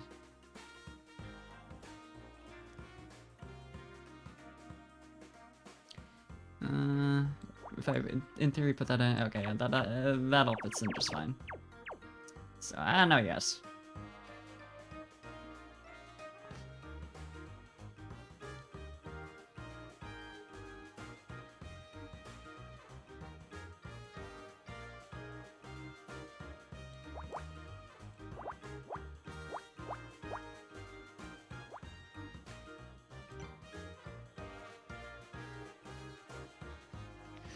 Certain sense of, I suppose, this is something I can factor into my personality for the next couple of years. We'll see if Serpent Gates, the book series, ends up becoming that, but certainly feels like I've gotten into Trails of Cold Steel and, well, Trails, the series in that level, but I'm also only a game in, so we'll see if it's not like overstaying its welcome by the 4th title.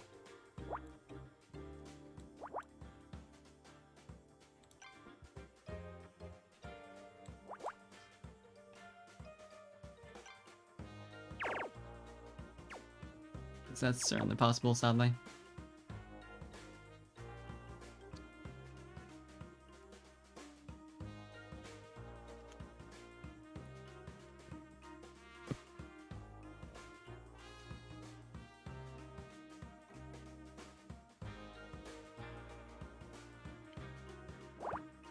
Trying to think of like series I've been into that have like substantial lore,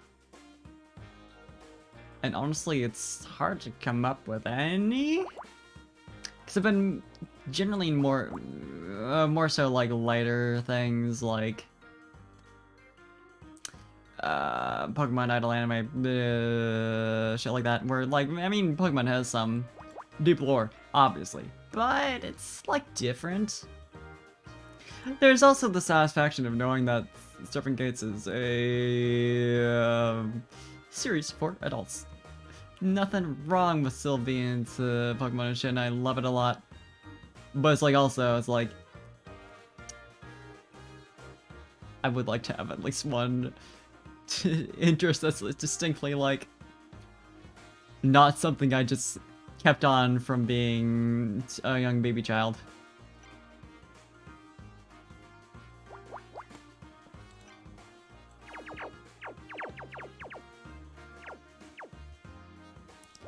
Certainly appealed to that as well.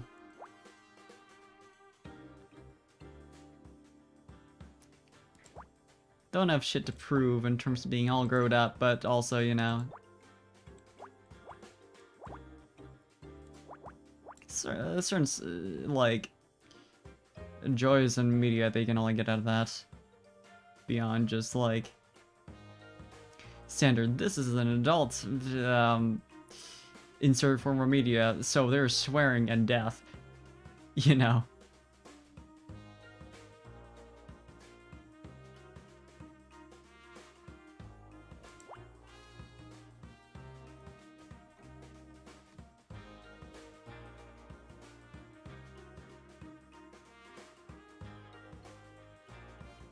Yeah, no, depending on how much longer I stay at this job in particular, we'll see if there's not a million other book series I get into, but with any luck, I'll have something different in not too awfully long.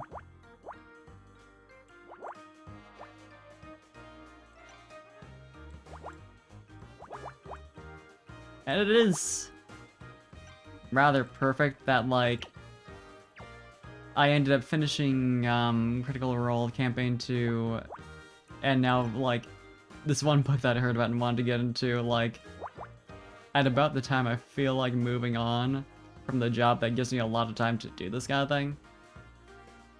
Because, like, I've got, like, one other book that's sort of on my reading list.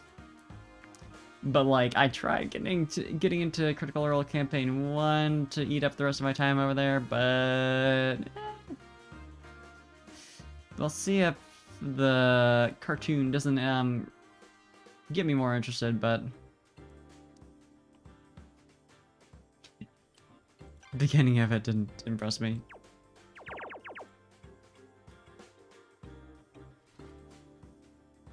But it's definitely like the kind of thing where it's like you see the death knells of that job and you're just like, okay.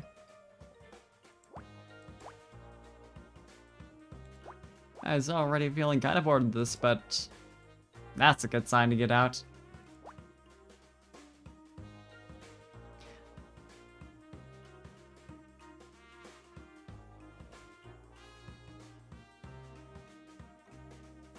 I think, yeah, the 6 is just like 100% guaranteed to billing that.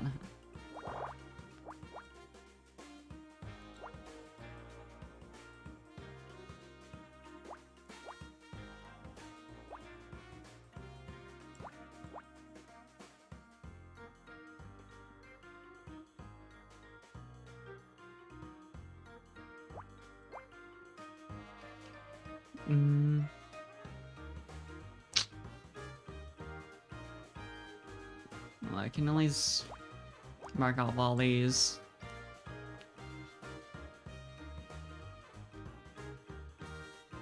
And then the 8 here is all figured out.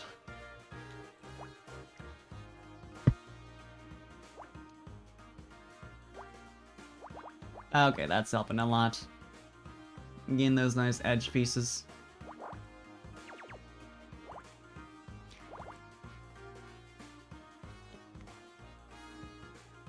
Feels good.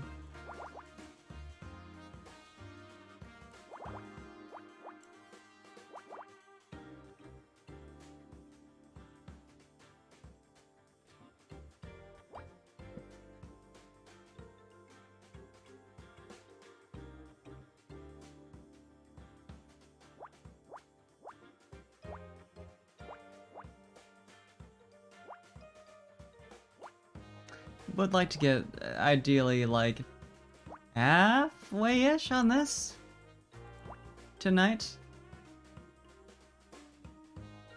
Although, to be realistic, the latter half are going to be harder.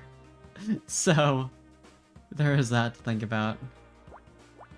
Like, it's not necessarily going to be such a simple 50-50. But also splitting one case's bonus content into 3 streams, no one would care. Except for me. But I'm just like, man, that feels a little.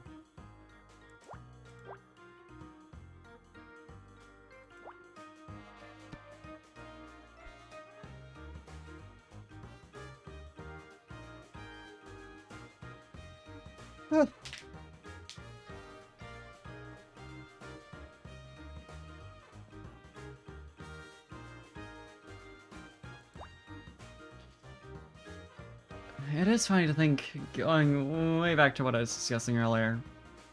I made a point of, like, I really wanted to try and meet, or at least find more, like, Aussie streamers to raid, that kind of thing, so I'd have people who are, like, more reliably gonna be online and not about to just end their stream. And it's like, yeah, this seems like the most reasonable crowd, and obviously, you know, I have met people in that sphere. It hasn't been entirely unsuccessful, but like most of my social circle, in spite of the time that I stream, is still Americans. It's just night owls.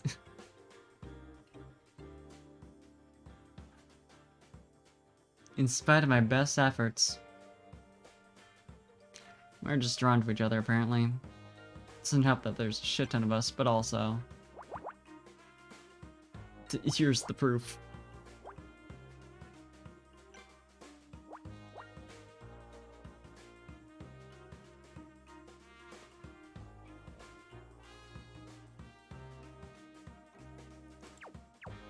Wait, hold up.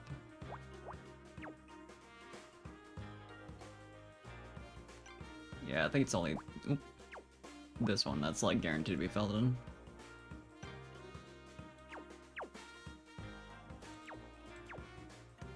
Is that anything? It's a 1, so there's that.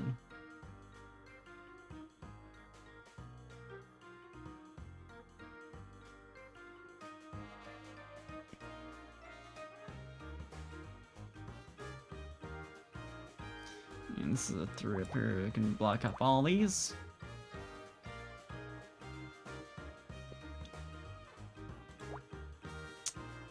Switch up on that tool. Don't need that shit right now.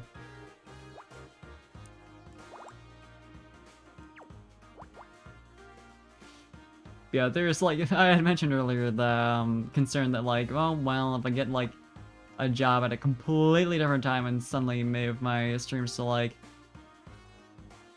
whatever makes sense for when I'd be up then. Like, oh god, all this, like, all these people I'd like gotten to know and like made a point of rating and loaded, but they're all gonna be awake at the least at those times. No matter what happens, I'm not becoming a morning streamer, which would be the real, like, killer. If I was up at 11 a.m. streaming, it's like 9 a.m. might run into people still, like, getting to bed. Probably not reasonably possible. More so the people who aren't Americans, who I know. A few that they are, but...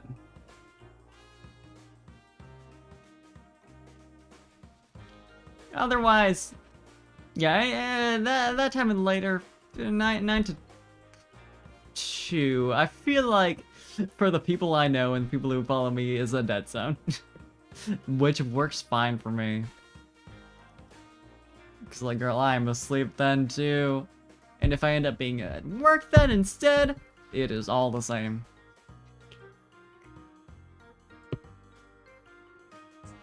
Nothing changes.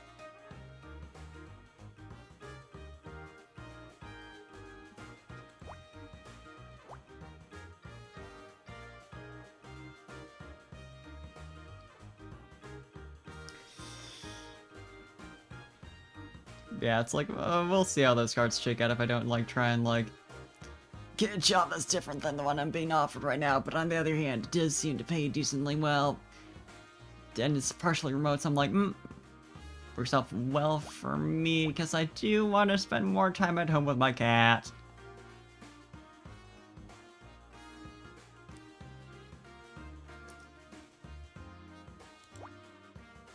We'll see, we'll see. The future is nebulous and we don't know what the fuck's gonna happen. I, the least of all.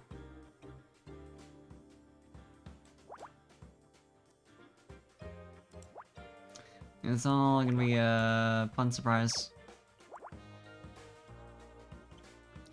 I would never rely on it, but I am like a fairly lucky person, so we'll see if that plays in my favor. Knock on wood, but,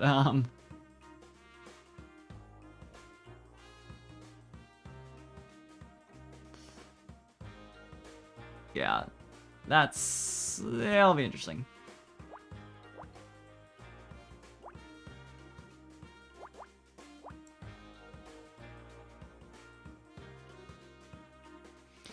Either way, it'll be, if I can get a job that's like not at these hours in general, you know, hopefully open up more opportunities for collabs and like just generally also being around for other people's streams. So I run into the issue where it's like the only times I'm available are like when I am streaming or like when people are just finishing up their own streams. Which kind of like cause problems in terms of like, I want to go and support people but I'm not available, or I'm dead tired because I just finished streaming, or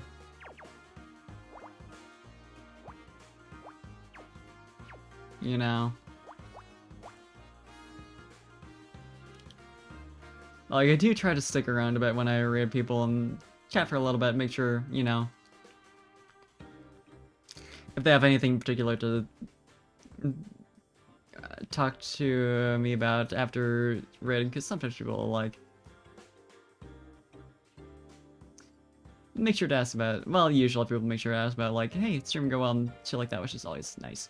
But it's like, I want to make sure I'm actually present for that shit. And not to be like, I'm going to sleep immediately. As much as I'm sure they'd understand. But, like, still. I'd like, there is a part of me that'd like to be able to just raid and then stick around for a while, you know? Be like, hey, I'm gonna go make dinner, but I'll be, like, here.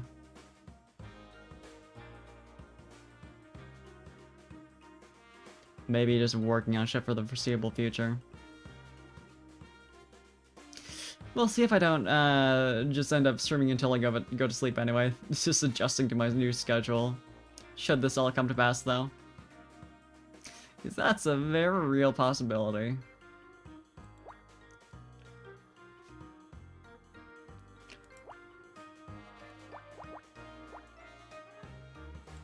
Everything is the same.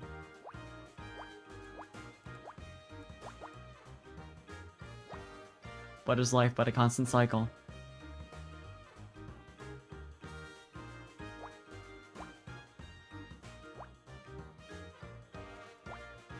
Same as it ever was.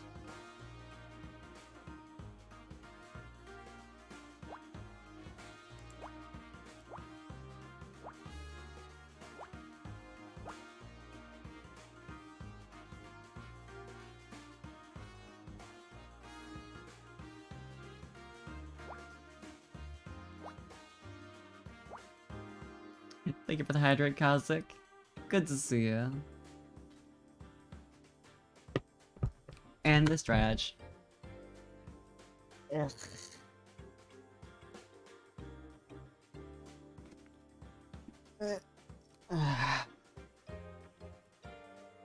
Yeah, that's probably needed. I actually haven't been pressing it, I don't think.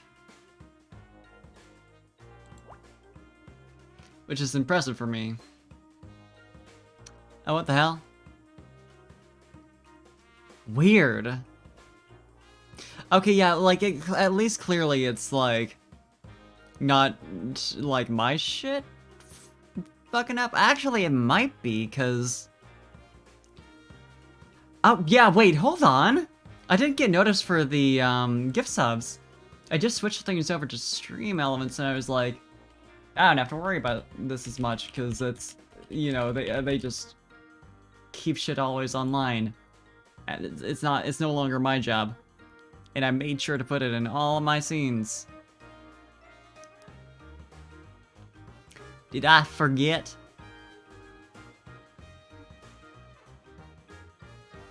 Was I a clown? I was probably a clown. You know what? I made sure to put the chat in all my different places, but not the alerts. Clown. Fool.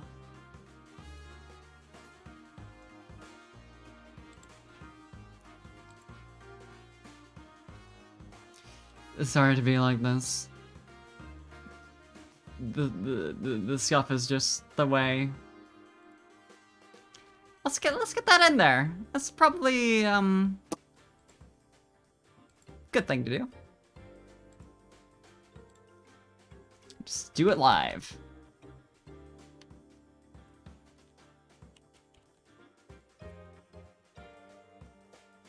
Yeah.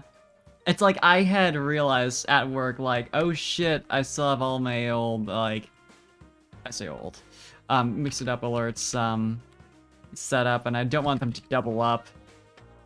I have to make sure I turn those off. Forgot I hadn't actually turned on, well, or added in, rather, stream elements alerts. But yeah, it wouldn't be a beauty for stream without scuff. You gotta have it.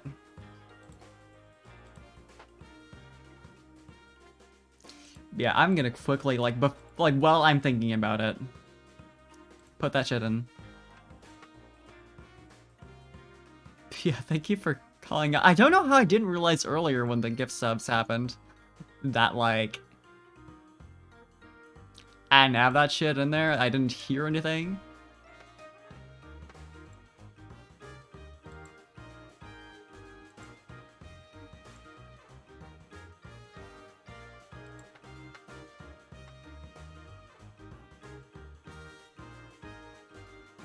That's something you only have to worry about. We're getting once per update.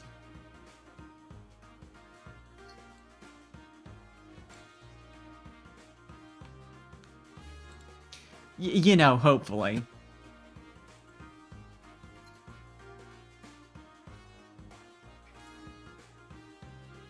Yeah, mood. I got it, but I haven't actually started yet. I grabbed it and I immediately was like, oh fuck, I still need to get the yeah, early purchase bonus clothes in Brilliant Diamond.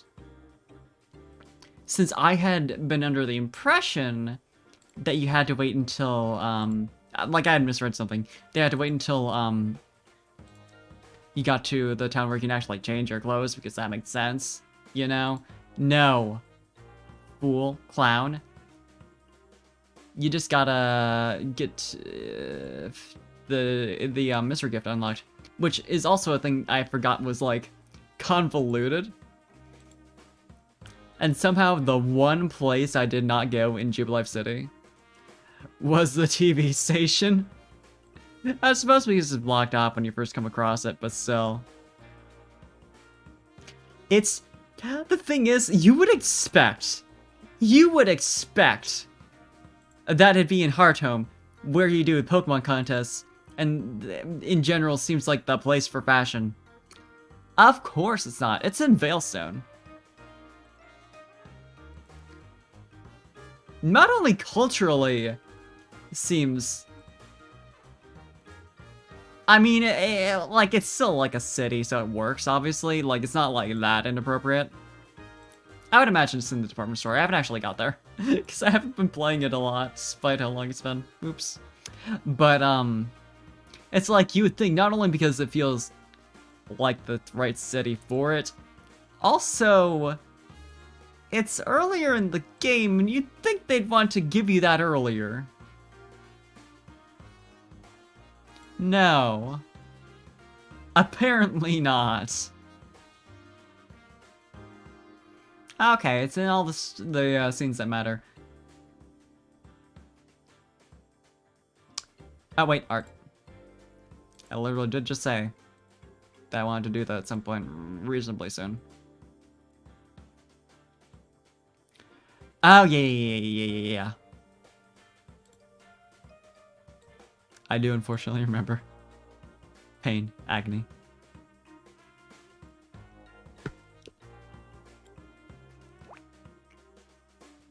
Anyway, back to this puzzle, which was, barely, a second away from being completed. What the fuck? Hello? I mean, I guess it makes sense now that the game corner is, well. But, hello? I'm so used to TMs costing shit tons. I honestly never made the connection that's because game corner, but...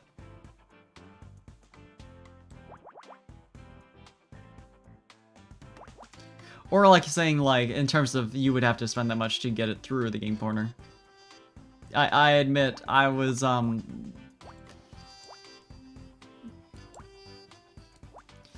never seriously enough into Shipper. I need those TMs, but I did know that they were hard to get.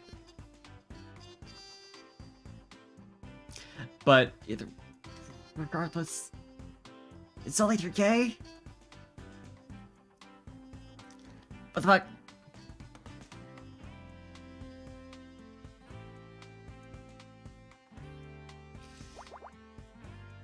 There is no particular link to this, aside from the fact that it's Pokemon, but I just got a sudden flashback to the, in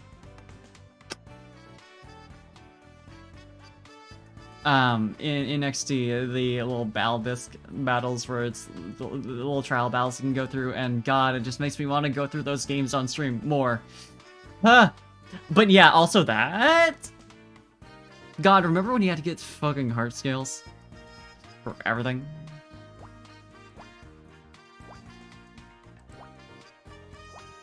Thanks for taking that shit away. Is it like that in Brilliant Diamond again? Oh, great. I really love how faithful it is.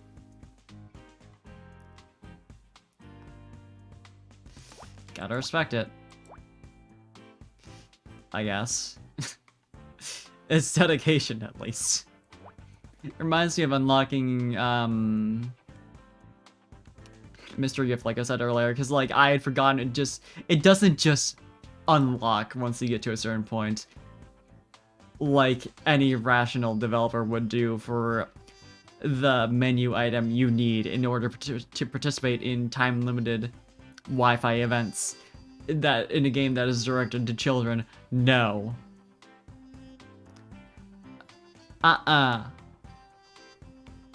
You gotta go to Jubilife TV station, go to floor number 3.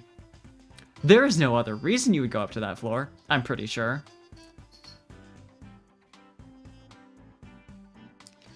You gotta go to floor 3, talk to this one specific NPC who's gonna ask you a weird-ass question that, well, I guess it's not a weird question. A question that you would not think was, like, the password to unlocking mystery gift. You might clue together that you're gonna get some special Pokéchap if you put in a special password, but mystery gift? It was I think in the manual, but like as much as it was a thing for people to read the manual on the way home from the game store or whatever, or like, always make sure to read the manual for games because you might see solutions in there. Diamond and Pearl was definitely past the point where you could expect that of most players.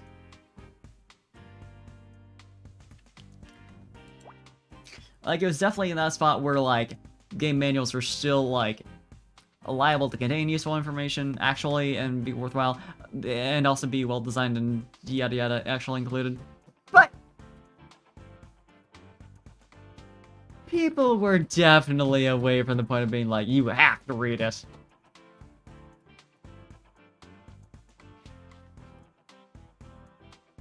So God only knows what thought process led to this.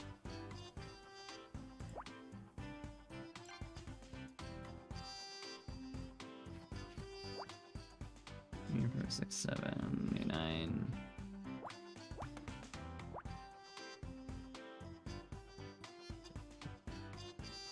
At least in Brilliant Diamond and Shining Pearl, it's like you get a preset list of like things you can say. So like way more kids who are not like making a point of looking up bullshit on the internet for how to do this are gonna just stumble into it. But even then, yeah, yep. Yeah, recently Kathy was streaming it, so it's just like, ah!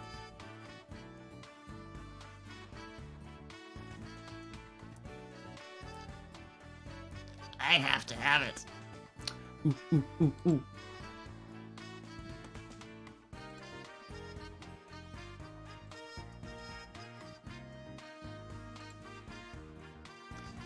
Oh, fucking large!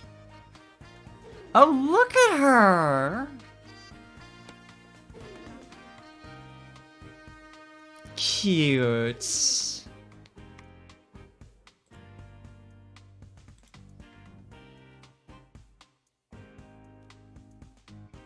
Kind of are good.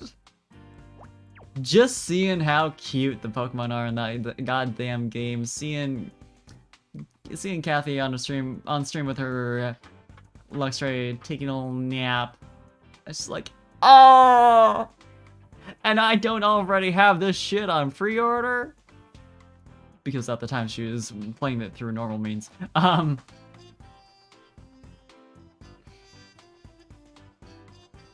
But yeah, I have that shit now, and I'm just like,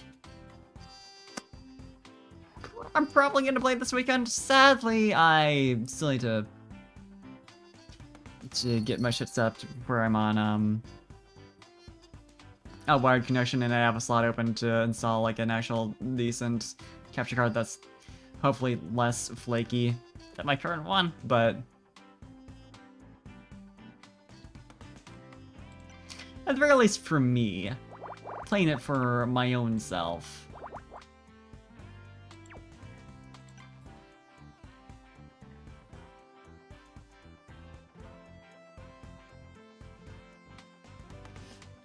Yeah. Big as hell. Good for her. Like, hell yeah, queen. Hell yeah, queen.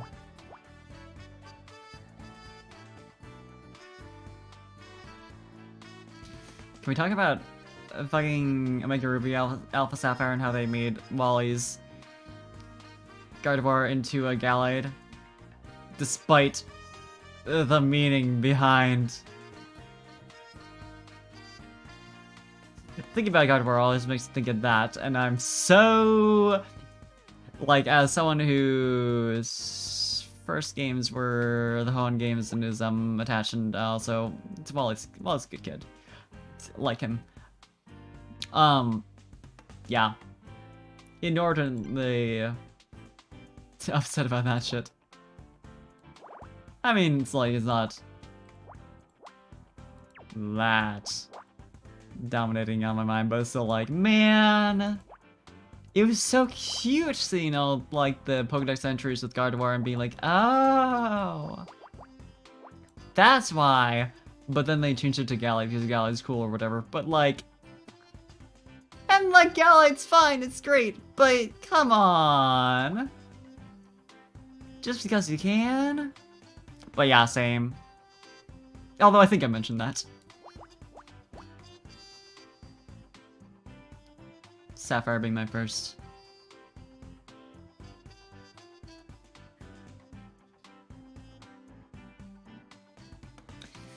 Maybe eventually I'll play Omega Ruby on stream, if only because I've already played Sapphire. But we'll see. So I do love the Hoenn games a lot. I don't know, like, I would probably end up playing Emerald just so I could do like Battle Frontier at the end. Literally, that's the only reason. But like, I did like the Miz remix overall. I liked Zinnia, I liked oh my god, Lycia. Like, new characters, good. Games were very cute. Neat new features. I like Dex Nav. Hell yeah, though. We love to use a team with, like, underpowered Pokemon. It's fun.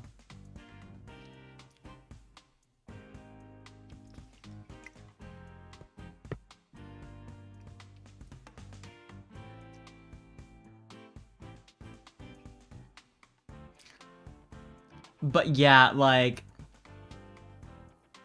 as someone who only ever got the silver symbol for the Battle Pike, having a redemption arc on stream does appeal to me a little bit. You know what I could do? Is I could play Coliseum and XD, trade those Pokemon over, probably just be like Pokegen style. I put my hand in front of the camera, but like, you know, whatever that shit looks like on no, actually I think I can emulate GCN GBA connection for as much as it matters. Anyway, trade those over after having done a run through of Emerald, and then have all of those Pokemon to challenge the Battle Frontier. Yo. Like, hold on.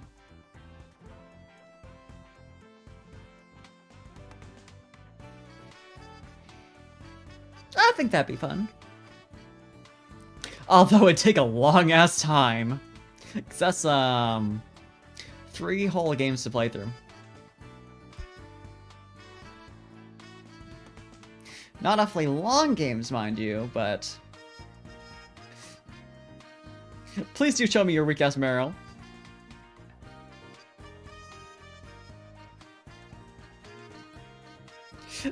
I scrolled up and saw the camp with Glaceons again, and I am holding back.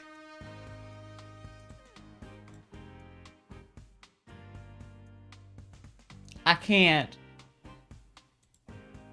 But, yeah. Yeah. Yeah. Yeah. Yeah. It's... She's doing her best, I think.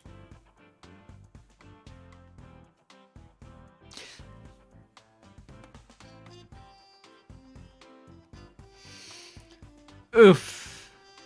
And it's that much. Oh boy, buddy.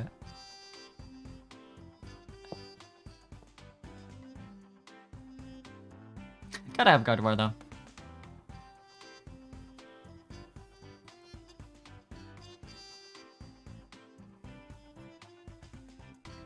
Oh, baby girl. Your stats! Too bad this isn't Gen 7 or higher where they added bottle caps. There's nothing you can do here. She is just like this. Damn. Hello. I was gonna say, you can't, you know, obviously evolve Rosalia in this gen. So it does make, like, for seemingly a less potent choice, but damn, okay. It's so weird to think of Rosalia as, like, a single-stage Pokemon, even as someone who, like, obviously knew them as the single-stage first. I'm so used to Budew and Roserade. I also love Roserade a lot design-wise, but he was also adorable. So, like, I do not want to think of a world where they did not exist. That is true, though. That is true. I mean, to be fair, if you're not doing anything, like, super serious, like, who give a shit? You do that a lot, don't you? With all your run-throughs of this game. That is a lot of remembering this world that did not have Roserade.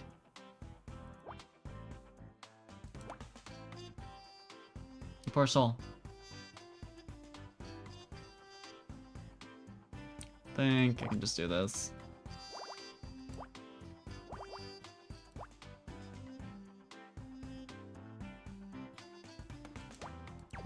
There we go.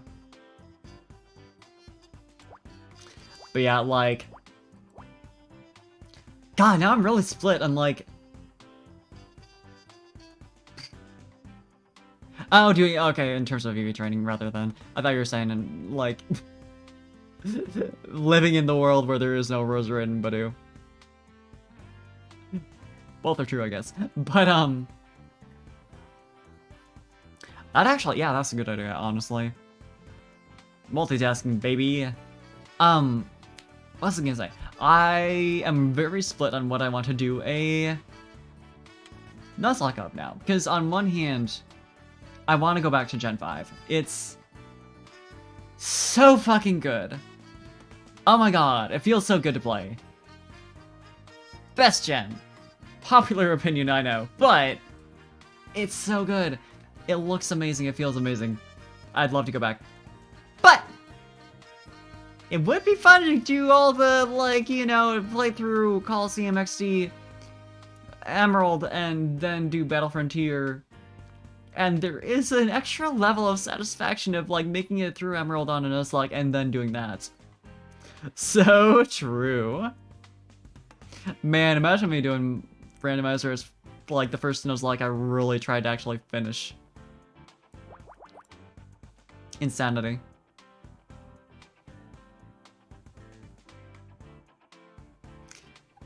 I'm not so lacking in self-belief, self-confidence to not think that I can pull it off. However, it'd be a lot.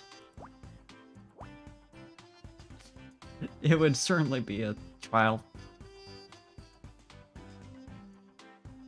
Guys, oh god. I don't even know what that entails. But I mean, I obviously know Kaizo. In general. Which is enough to strike me with fear.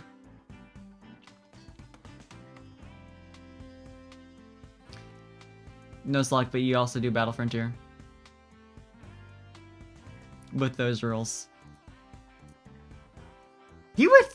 It would be suffering. I bit my tongue. Ugh, just a little bit.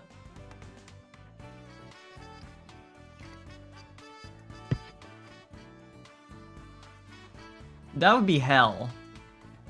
I think.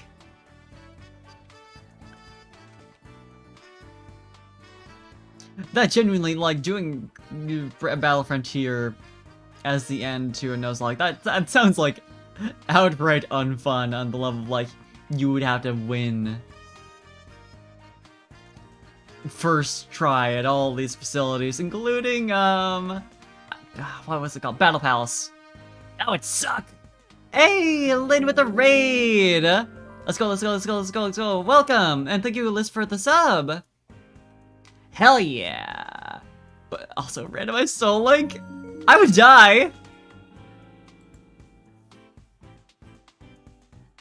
Let's fucking go!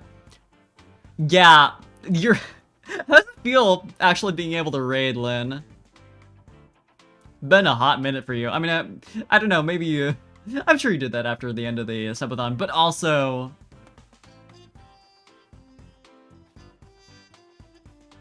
Welcome, welcome, welcome. I hope you had a good after party, though.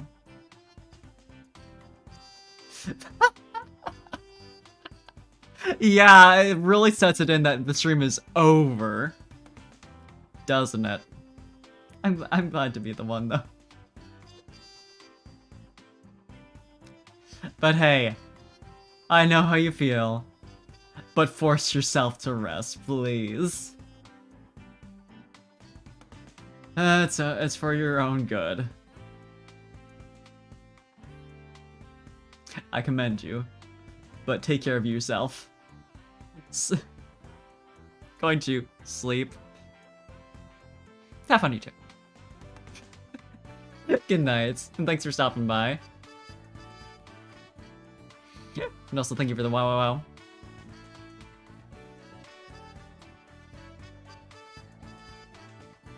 Oh god. Where was I? What was I thinking? What am I doing? Picross. Everything that's left is so... like this.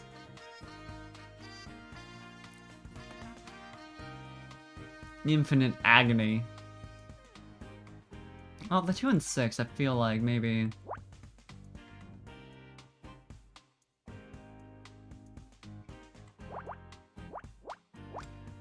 Why am I only now, like, just super noticing the highlights on the rows you're currently on? It's been there, right? And then, but... Is that just the state I'm in mentally? Where I'm looking for any clues that, like, even, like, stuff like that happens all the time in this game. And it's just, like, a default thing is, like, suddenly, like, what if that's a hint?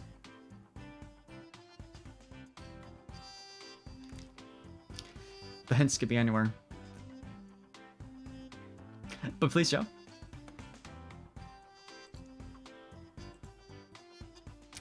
Oh, fuck yes. Hell yes. Let's fucking go.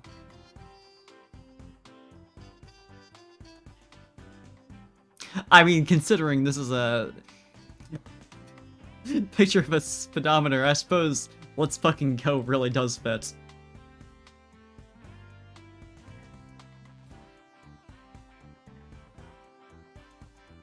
You were actively going. Well, hopefully not actively. You know what I mean.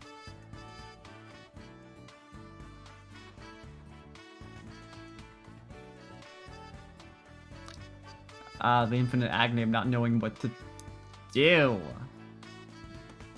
Well, let's see. 76, 79. It's just it's like a dead end. It's like you technically, that's the worst kind of progress where you just fill in one square. It's like you can't get shit out of it. But please get you some rest. Thank you for hanging out. It's good seeing you. Ah, I'll figure this out. I'll do it properly.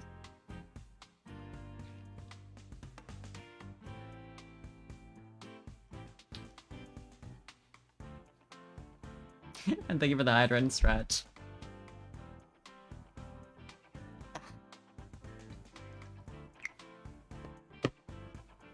Oh my god, I'm clown.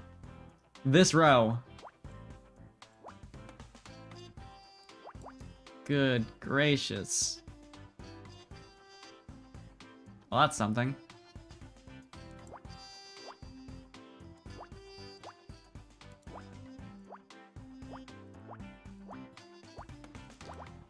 I've done it.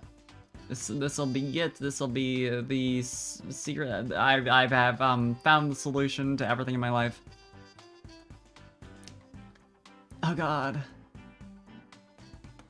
Picross.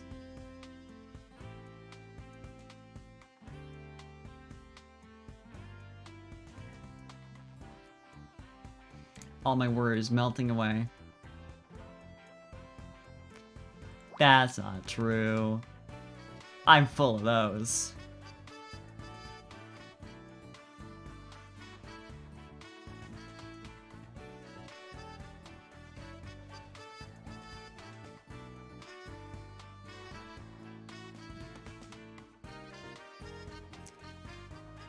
Ah. And I'm back here again. Struggling to find anything. Please!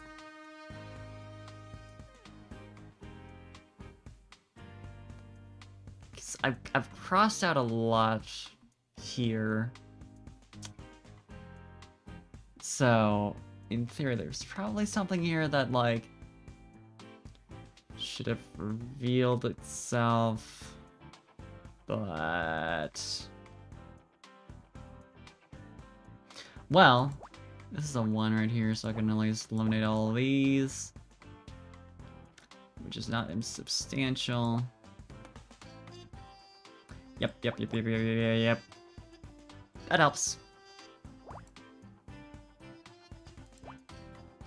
And it's 1, 2, 1. Okay. Back at it again.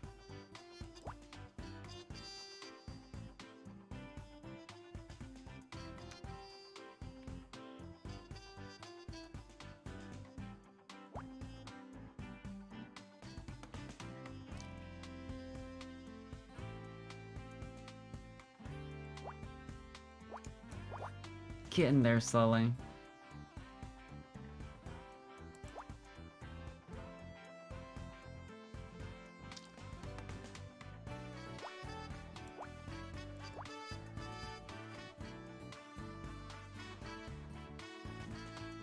The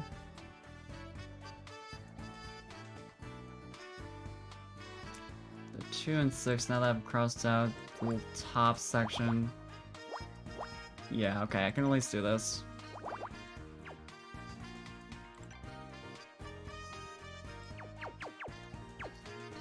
That's helpful, for sure. At least clears out all these.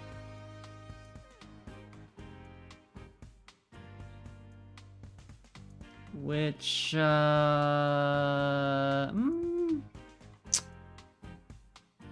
what does that lead me to?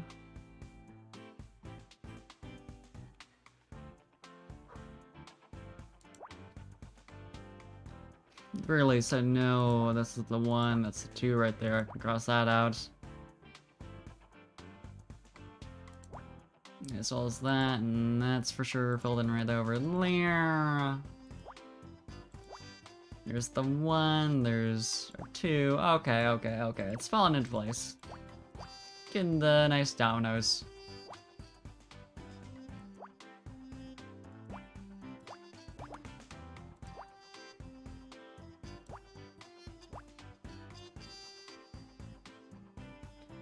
We're getting there.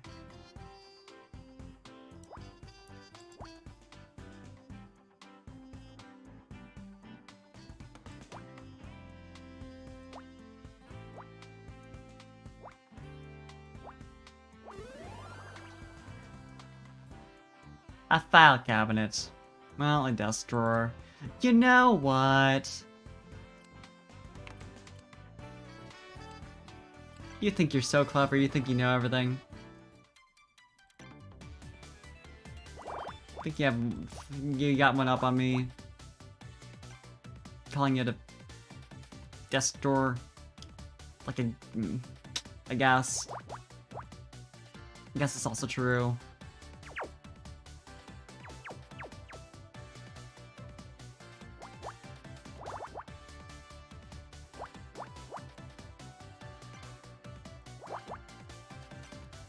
See how much I can speedrun this shit. This is definitely not gonna cause anything bad to happen. Nothing bad ever happens to me, so therefore, I can extrapolate that no matter what I do, I'll be fine.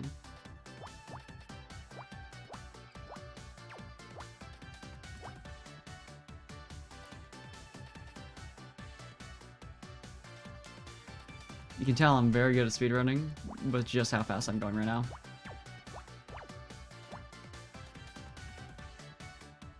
I have like contemplated in the past, like, could be fun. I don't think I could have the level of dedication required to master a game to that extent. So I am sadly never going to be at GTQ, except as a spectator. There have been games where I've been like, well, you know, this would be cool to like, because I think the appeal for me in that is like finding out how to break the game and getting to the point of being able to do that, but oftentimes it requires a lot more effort than I'm willing to invest in something that's ultimately relatively minor. Not that I haven't invested a lot of effort on stupid things before, but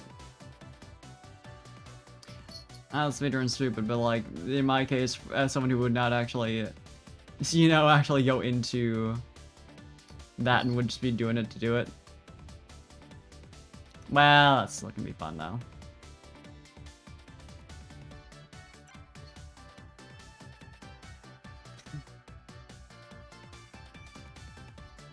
Just gonna have to be something I appreciate from afar, is like, damn, wish I could do that shit, that's impressive as hell. Anyway.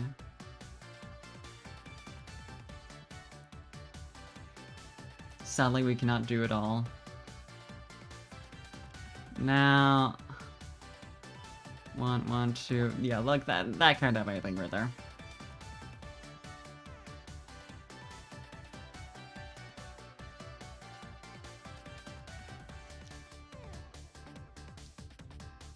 Yeah, it's like I'm already... Just doing normal puzzle solving. Not that I was thinking that seriously. It was mostly a goof, mostly a funny. But it's also like, be nice to finish this amount. I know I need to be responsible and sleep at like a reasonable point. Can go for a while longer, but like thinking forward thinking. And making the very smart choice of speedrunning and Picross. The 1143, I feel like... Yeah.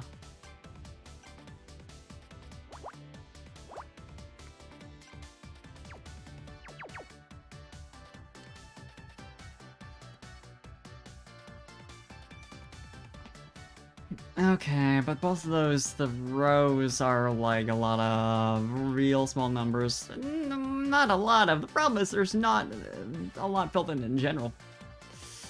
So I can't get much out of that. Sad.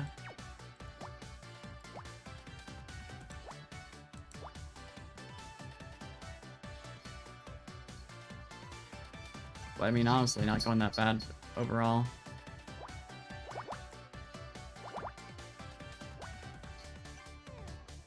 My world record pace has been completely ruined.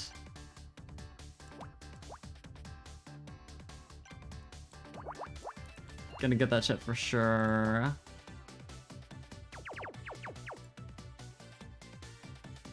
It's all about believing in yourself.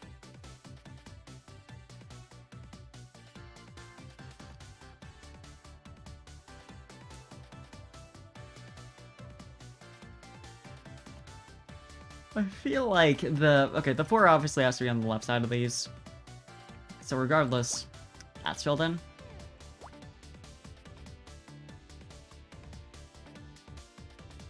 Which is something, at least.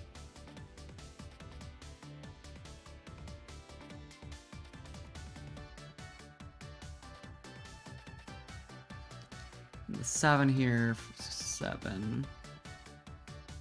Yeah, not quite enough. Needs one more X in there before I can really get anything.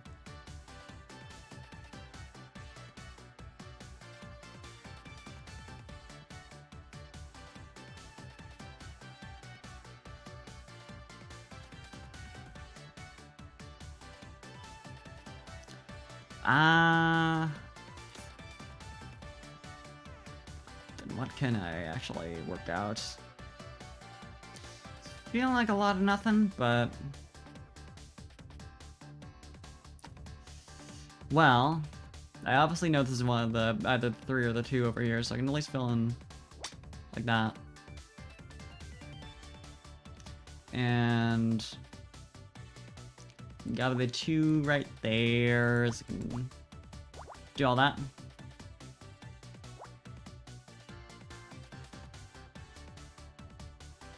As much as I can get, though.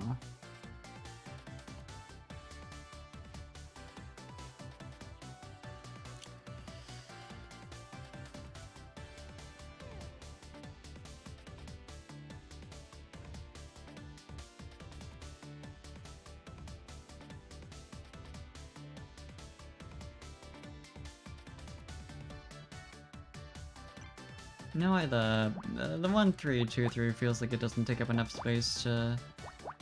Yeah. Can't get much off of that yet.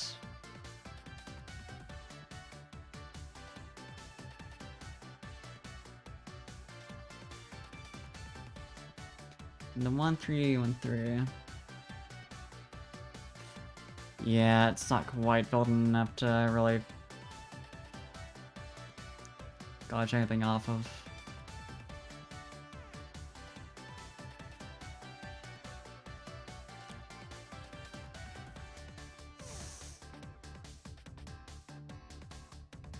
There's definitely something I'm missing.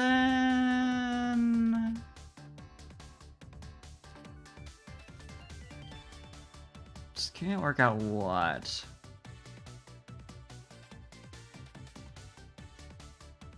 Which is supposed to... Oh, 5. Because this is currently 6, so I can at least... do like that.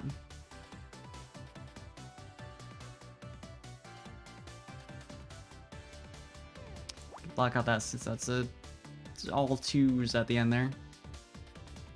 And that's for sure filled.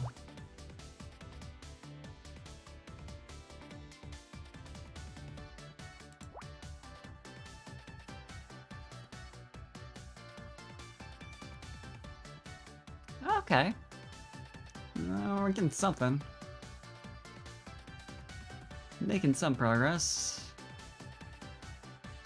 You know, it's definitely like... It's not the roughest one they've thrown at me so far, for sure, but... like, it gets me a lot off the bat. So that's at least nice. On one hand, I do like a good challenge and pick routes personally, but on the other hand, there is a little part of me that's like, oh god, what's gonna throw me for like the S rank puzzles? Because that's gonna be, ooh boy. It's gonna be a lot. It's gonna be a lot to deal with. I'm certain already. Confident enough in myself to know that I can do it. Have enough rational fear of the unknown to nevertheless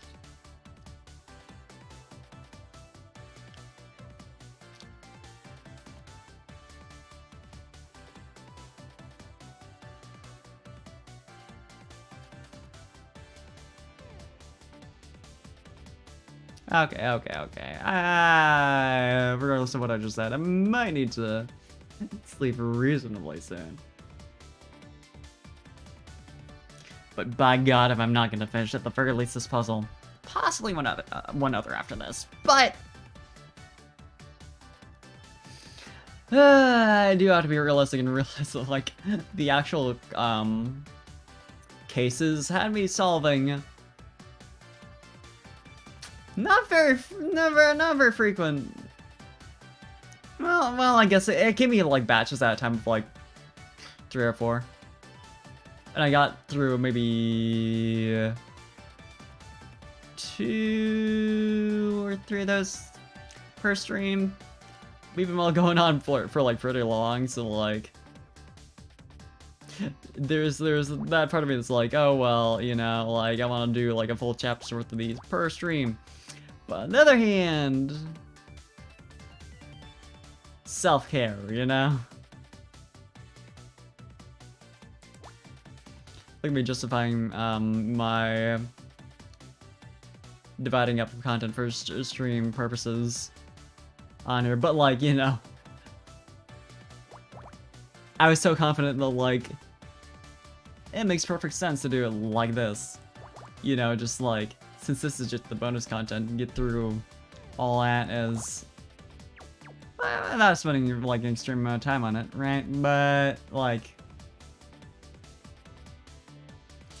it's a significant amount of Picross, which is slow, it takes time, so... And like I said, I love this game a lot, even though I do have, like... I can't even say big plans, they're not. Plans of, like, what I want to do on Friday nights afterwards. Once I'm done with all this. So it is nice, I love Picross a lot, it's a very good puzzle game.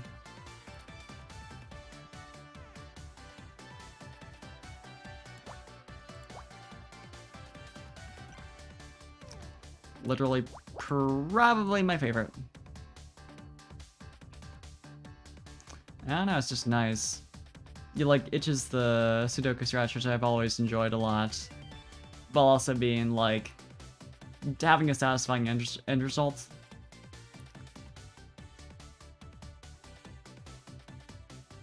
Not that seeing a complete Sudoku puzzle isn't satisfying, but it's like it's nicer making a picture. There's an appeal to that. Okay, so this... I can't... Oh god, no.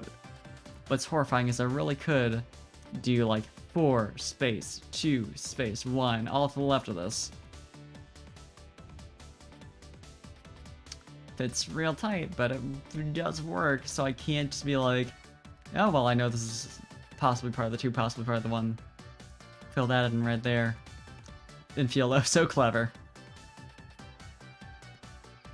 No.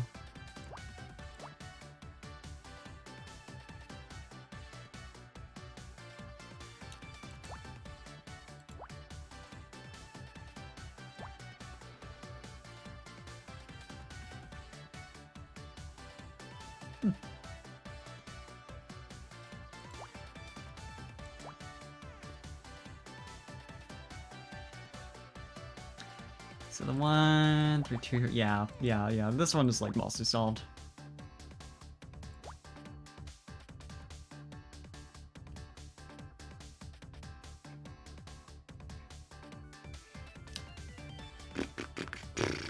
This one, 7, 8, yeah, just one to other side of, like, uncertainty.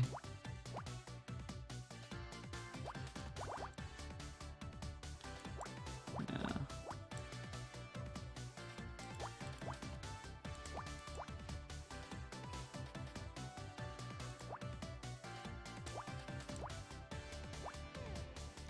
Okay. I'm getting reasonably, like, close to real big domino effect territory. Like, there's enough being solved here that, like, any individual little pieces are gonna be reasonably significant. You know, hopefully. Let's see how much this does, since I'm still not done.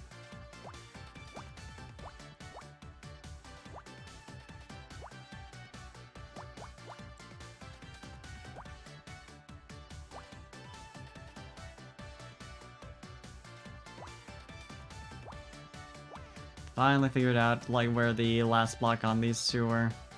It's been sitting there for so long, I figured that out so early.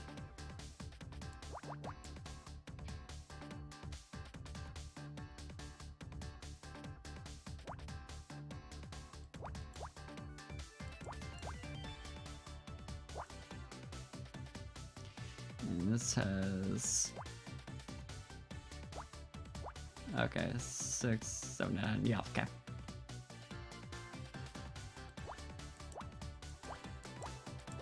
Okay, yeah, we're, like, it's basically wrapping up.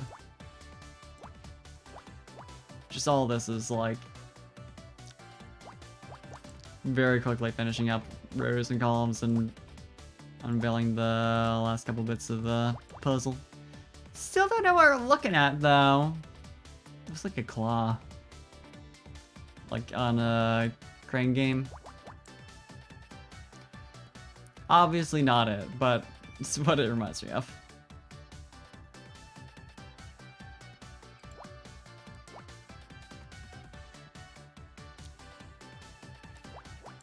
Although I am, of course, always right.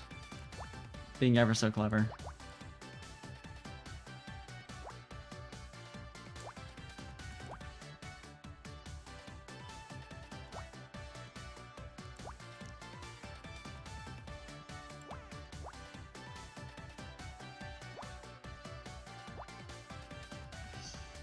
Yeah, what are we looking at? Like a toolbox? Maybe.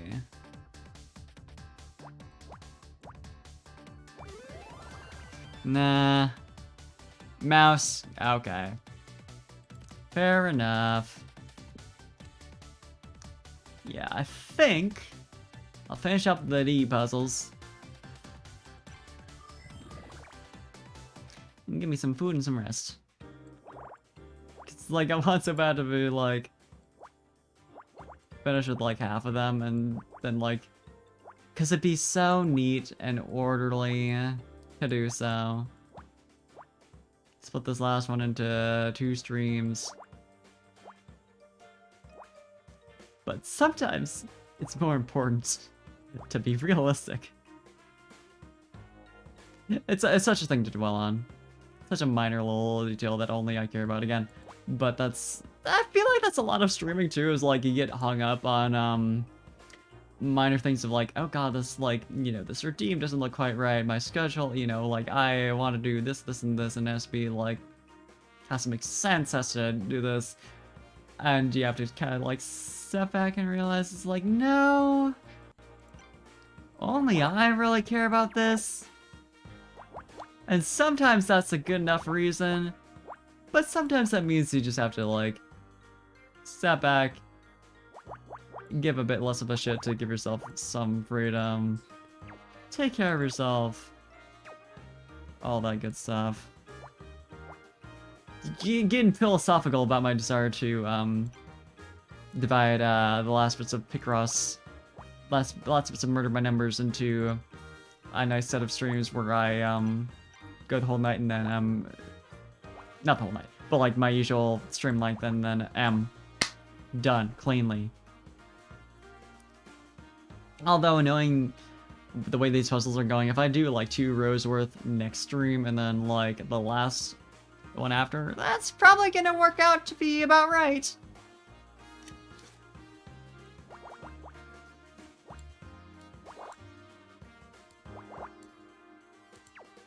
Because God knows the S ranks are gonna give me a lot of pain, a lot of suffering. The fun kind, where it's a fun little challenge, but also suffering, though.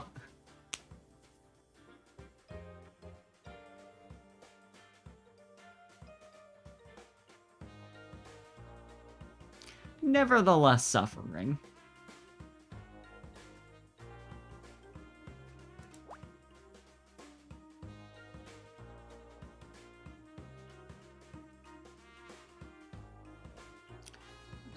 So 6 here, can at least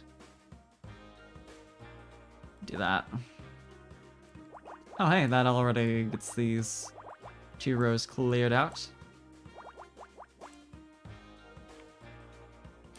Honestly, could very much see myself like if I go into like 2 weeks from now. I mean, maybe I'll just find a way to fit in more murder numbers during the week. I don't know, we'll see. Probably not, but God knows. I might just be like, hey, I finished early. Let's go like play like in Cozy Grove or some shit. I should get back to that. I keep telling myself I should like keep up with it off stream because it's such a cute game and I love it a lot, and it makes more sense to do so like that. Like make progress off stream primarily, and then just occasionally be like, hey, let's do something cozy. Let me show you what I've done.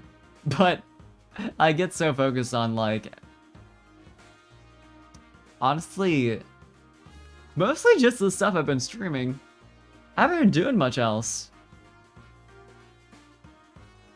It's funny to think, because obviously I used to play a shit ton of Final Fantasy 14, but it's like I'm currently in a like off period. I fluctuate a lot with that game, which is honestly how I like it. Like sometimes I'm like, fuck yeah, I love the critically acclaimed MMORPG. Other times I'm like, yeah, I've had about enough of it for a little while. Which I suppose is probably how most people do it, but I'm so like surrounded by people who are like, all the time, every time, that it feels unusual by comparison.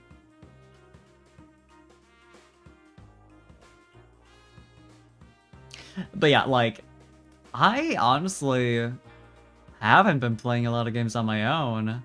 A little bit, occasionally, but like, there hasn't been like one thing where I've been just like, cracking down, getting that shit done. It's more so been like, oh hey, let me play this game for a little bit. And that's kind of it.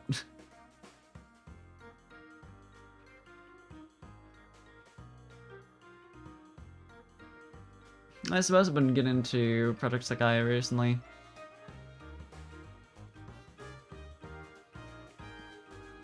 But that's not... Mobile games are real games, and I think any statement otherwise is bullshit and stupid, but they are less time intensive. Except it is, for this particular track of conversation, different.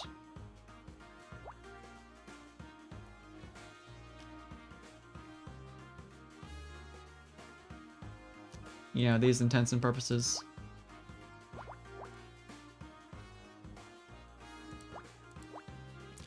There are a lot of things I should be getting back to that I'd, like, wouldn't mind doing on stream, per se, but, like, I have such a, I don't know, regimented, I guess? I said that earlier, I think I was like, it just seemed right. But, like, I'm very much, like, pick, like, these couple of games to stream, and I go until I'm finished. You know, same time every week for each individual one. That, like, I have games I want to finish, that I want to, like, that I, again, wouldn't mind streaming, but feel more appropriate to play on my own and just, like, enjoy my own time. But, like, have I been playing them? Well.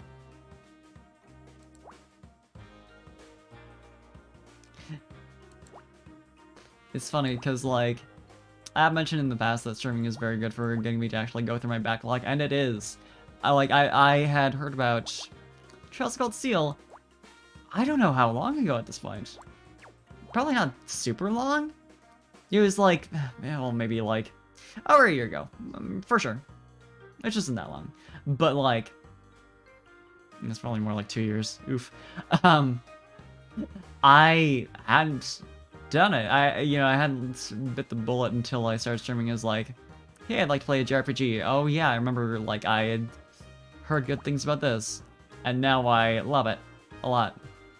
But at the same time, it's like restrictive in the sense that it's like it feels like people don't give a shit, but it still nevertheless feels worse to hop around and be very wishy-washy. Play whatever you want to.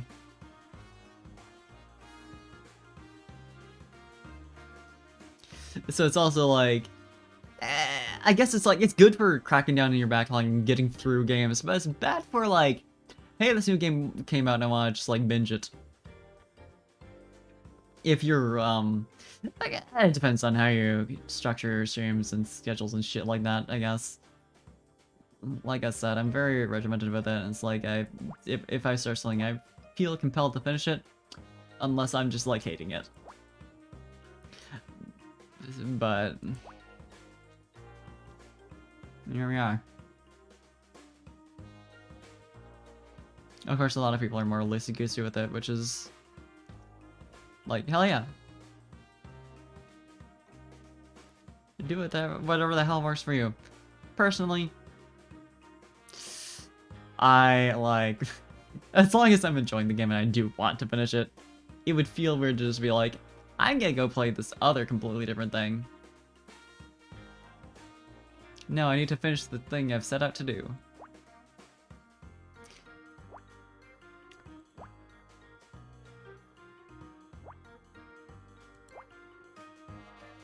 I do know, like, once I finish, Trails of Cold Steel, as much as I do want to play the second game, like, go straight to that, just because it's such a massive series, that I really have to just, like, you know, buckle down and just go through if I ever want to, like, get caught up with it in time for the new games to come out and stuff like that. Or just finish in general. I do know I want to go back to doing another Uchikoshi game. So I'm gonna do probably 999. I mean, I don't know what else I would play. Unless, like, somehow the last little section of this game takes me long enough that, Nirvana Initiative comes out in that time. But that would be, frankly, incredible with how close I am to the end. So, it's probably how it's gonna work out. I do also want to play that near release, though, so we'll see how that works out.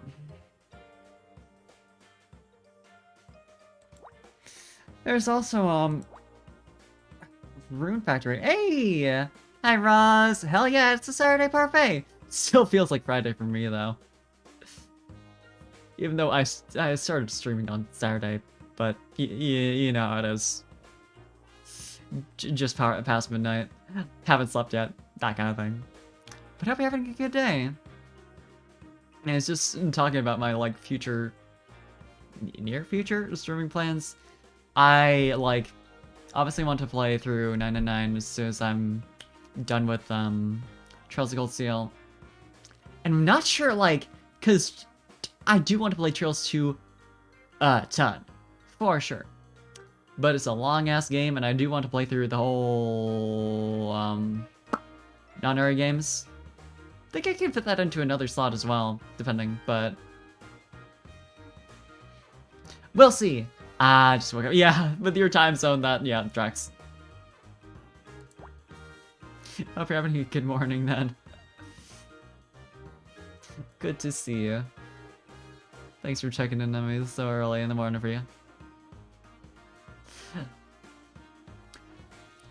But yeah, it's like the conflict of like, I definitely want to stream Rune Factory 5 and probably have Nirvana, Nirvana Initiative, I can talk. Like when they came out. And like trying to fit that in, we'll see how it works. Factory 5 at least is like simpler just because it's so casual. I'm like not... If I end up just making it like a every couple of weeks thing, it's like perfect.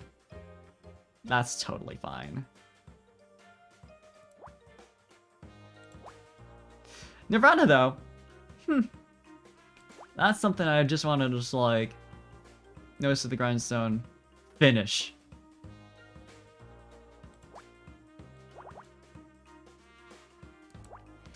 I want to know what's going on. I want to make sure I get into that whole deal, like, before people are like, okay, spoiler ban's up, we're just gonna start talking about it. Although it's a murder mystery, so I would hope people would be more restrained.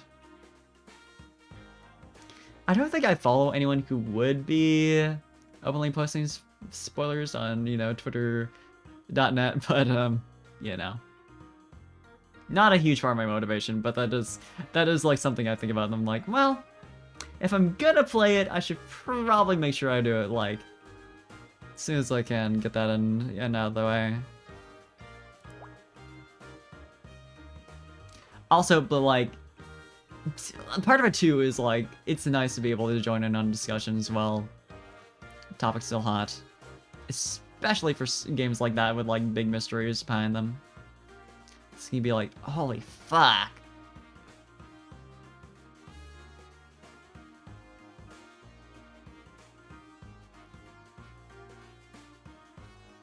So yeah, that is like 100% for sure, I think, actually, now that I really think about it. That's gonna be a, stream when it comes out.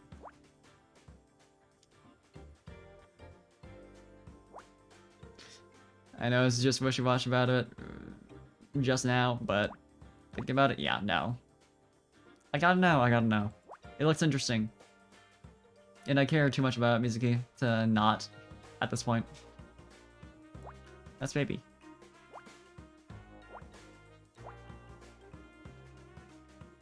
Honestly, just seeing like the updated designs in that game. So good. I suppose it's primarily Mizuki, but like, you know. In general.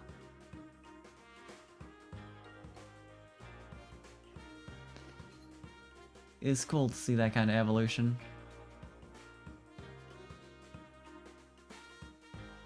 It'll be interesting to see if we, because it looks like boss is generally the same, Aiba is obviously the same.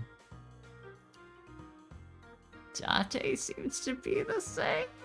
Okay, I mean, I think he actually, I'd have to check the trailer again. I think he possibly had a different outfit. Yeah, but interesting to see, like, I mean, I suppose, like, Ota would have changed. Not that I'm, like, super hyped to see him of all people, but, like, interesting to see what happens with him, ish. I can't remember, I think, if it's the route people are thinking it's continuing off of, he might be, dead, but, well, depends. Depends on my memory.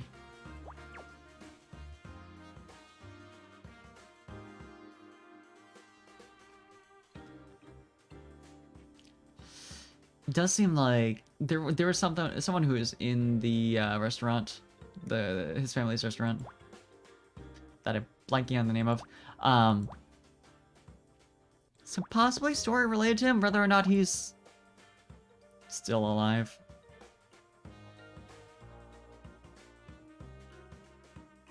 We'll see.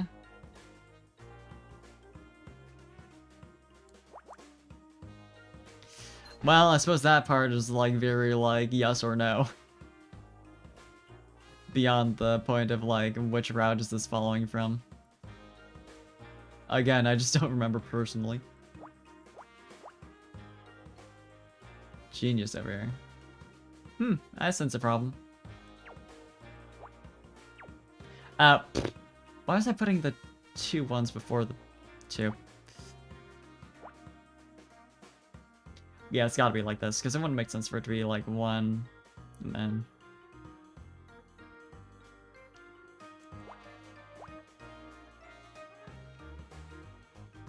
Four, 8, 10, 11.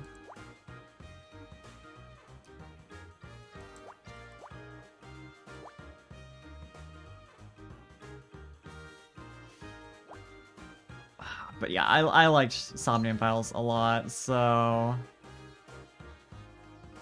I'm hyped. I absolutely ordered the limited edition so I could get that nice Aiba statue. Thank you very much.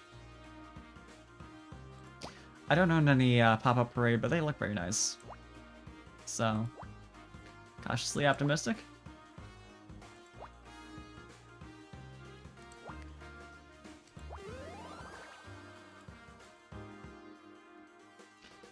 Pack-in anime figures tend to be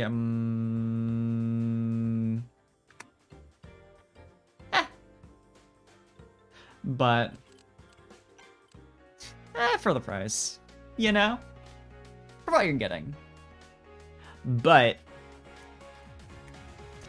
I can't justify continuing to like go through puzzles when I am sleepy, need food, and also like this is clean. This is a clean spot to leave off. So more of this next week probably, assuming I don't like decide I really want to play Murder by Numbers today, which I might somewhere over the week, but probably next week. More bonus puzzles, and maybe we'll actually get to the memory, because oh god, what's gonna be the chapter 4 bonus? Fear. I don't know what to expect, therefore I fear. But let's see if we can find someone to raid. Let's see who's online.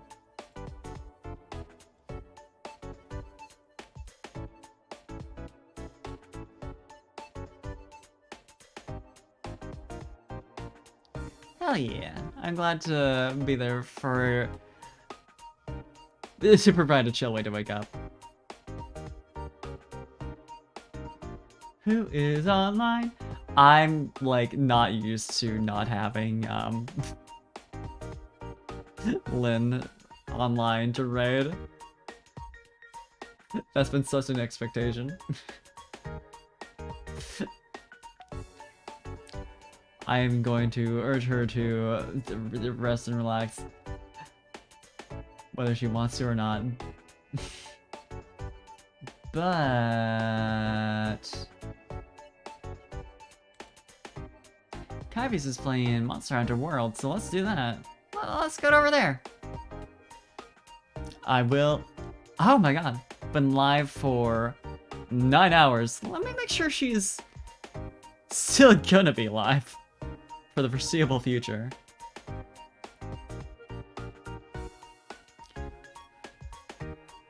It looks like. So let's go over and say hi. But yeah, thanks for hanging out. Thanks for chatting with me. It's been a nice stream. I'll get through all this bonus content eventually. I was so sure it wouldn't take that long, but oh my god, there's so many puzzles. Not a complaint, but man, there's a lot. Okay, I'll set up that raid. Thank you again for hanging out, and I'll see y'all tomorrow night. Okay, go spam her with emotes. Go say hi. And have a good night or day or whatever. I will certainly try. Bye-bye.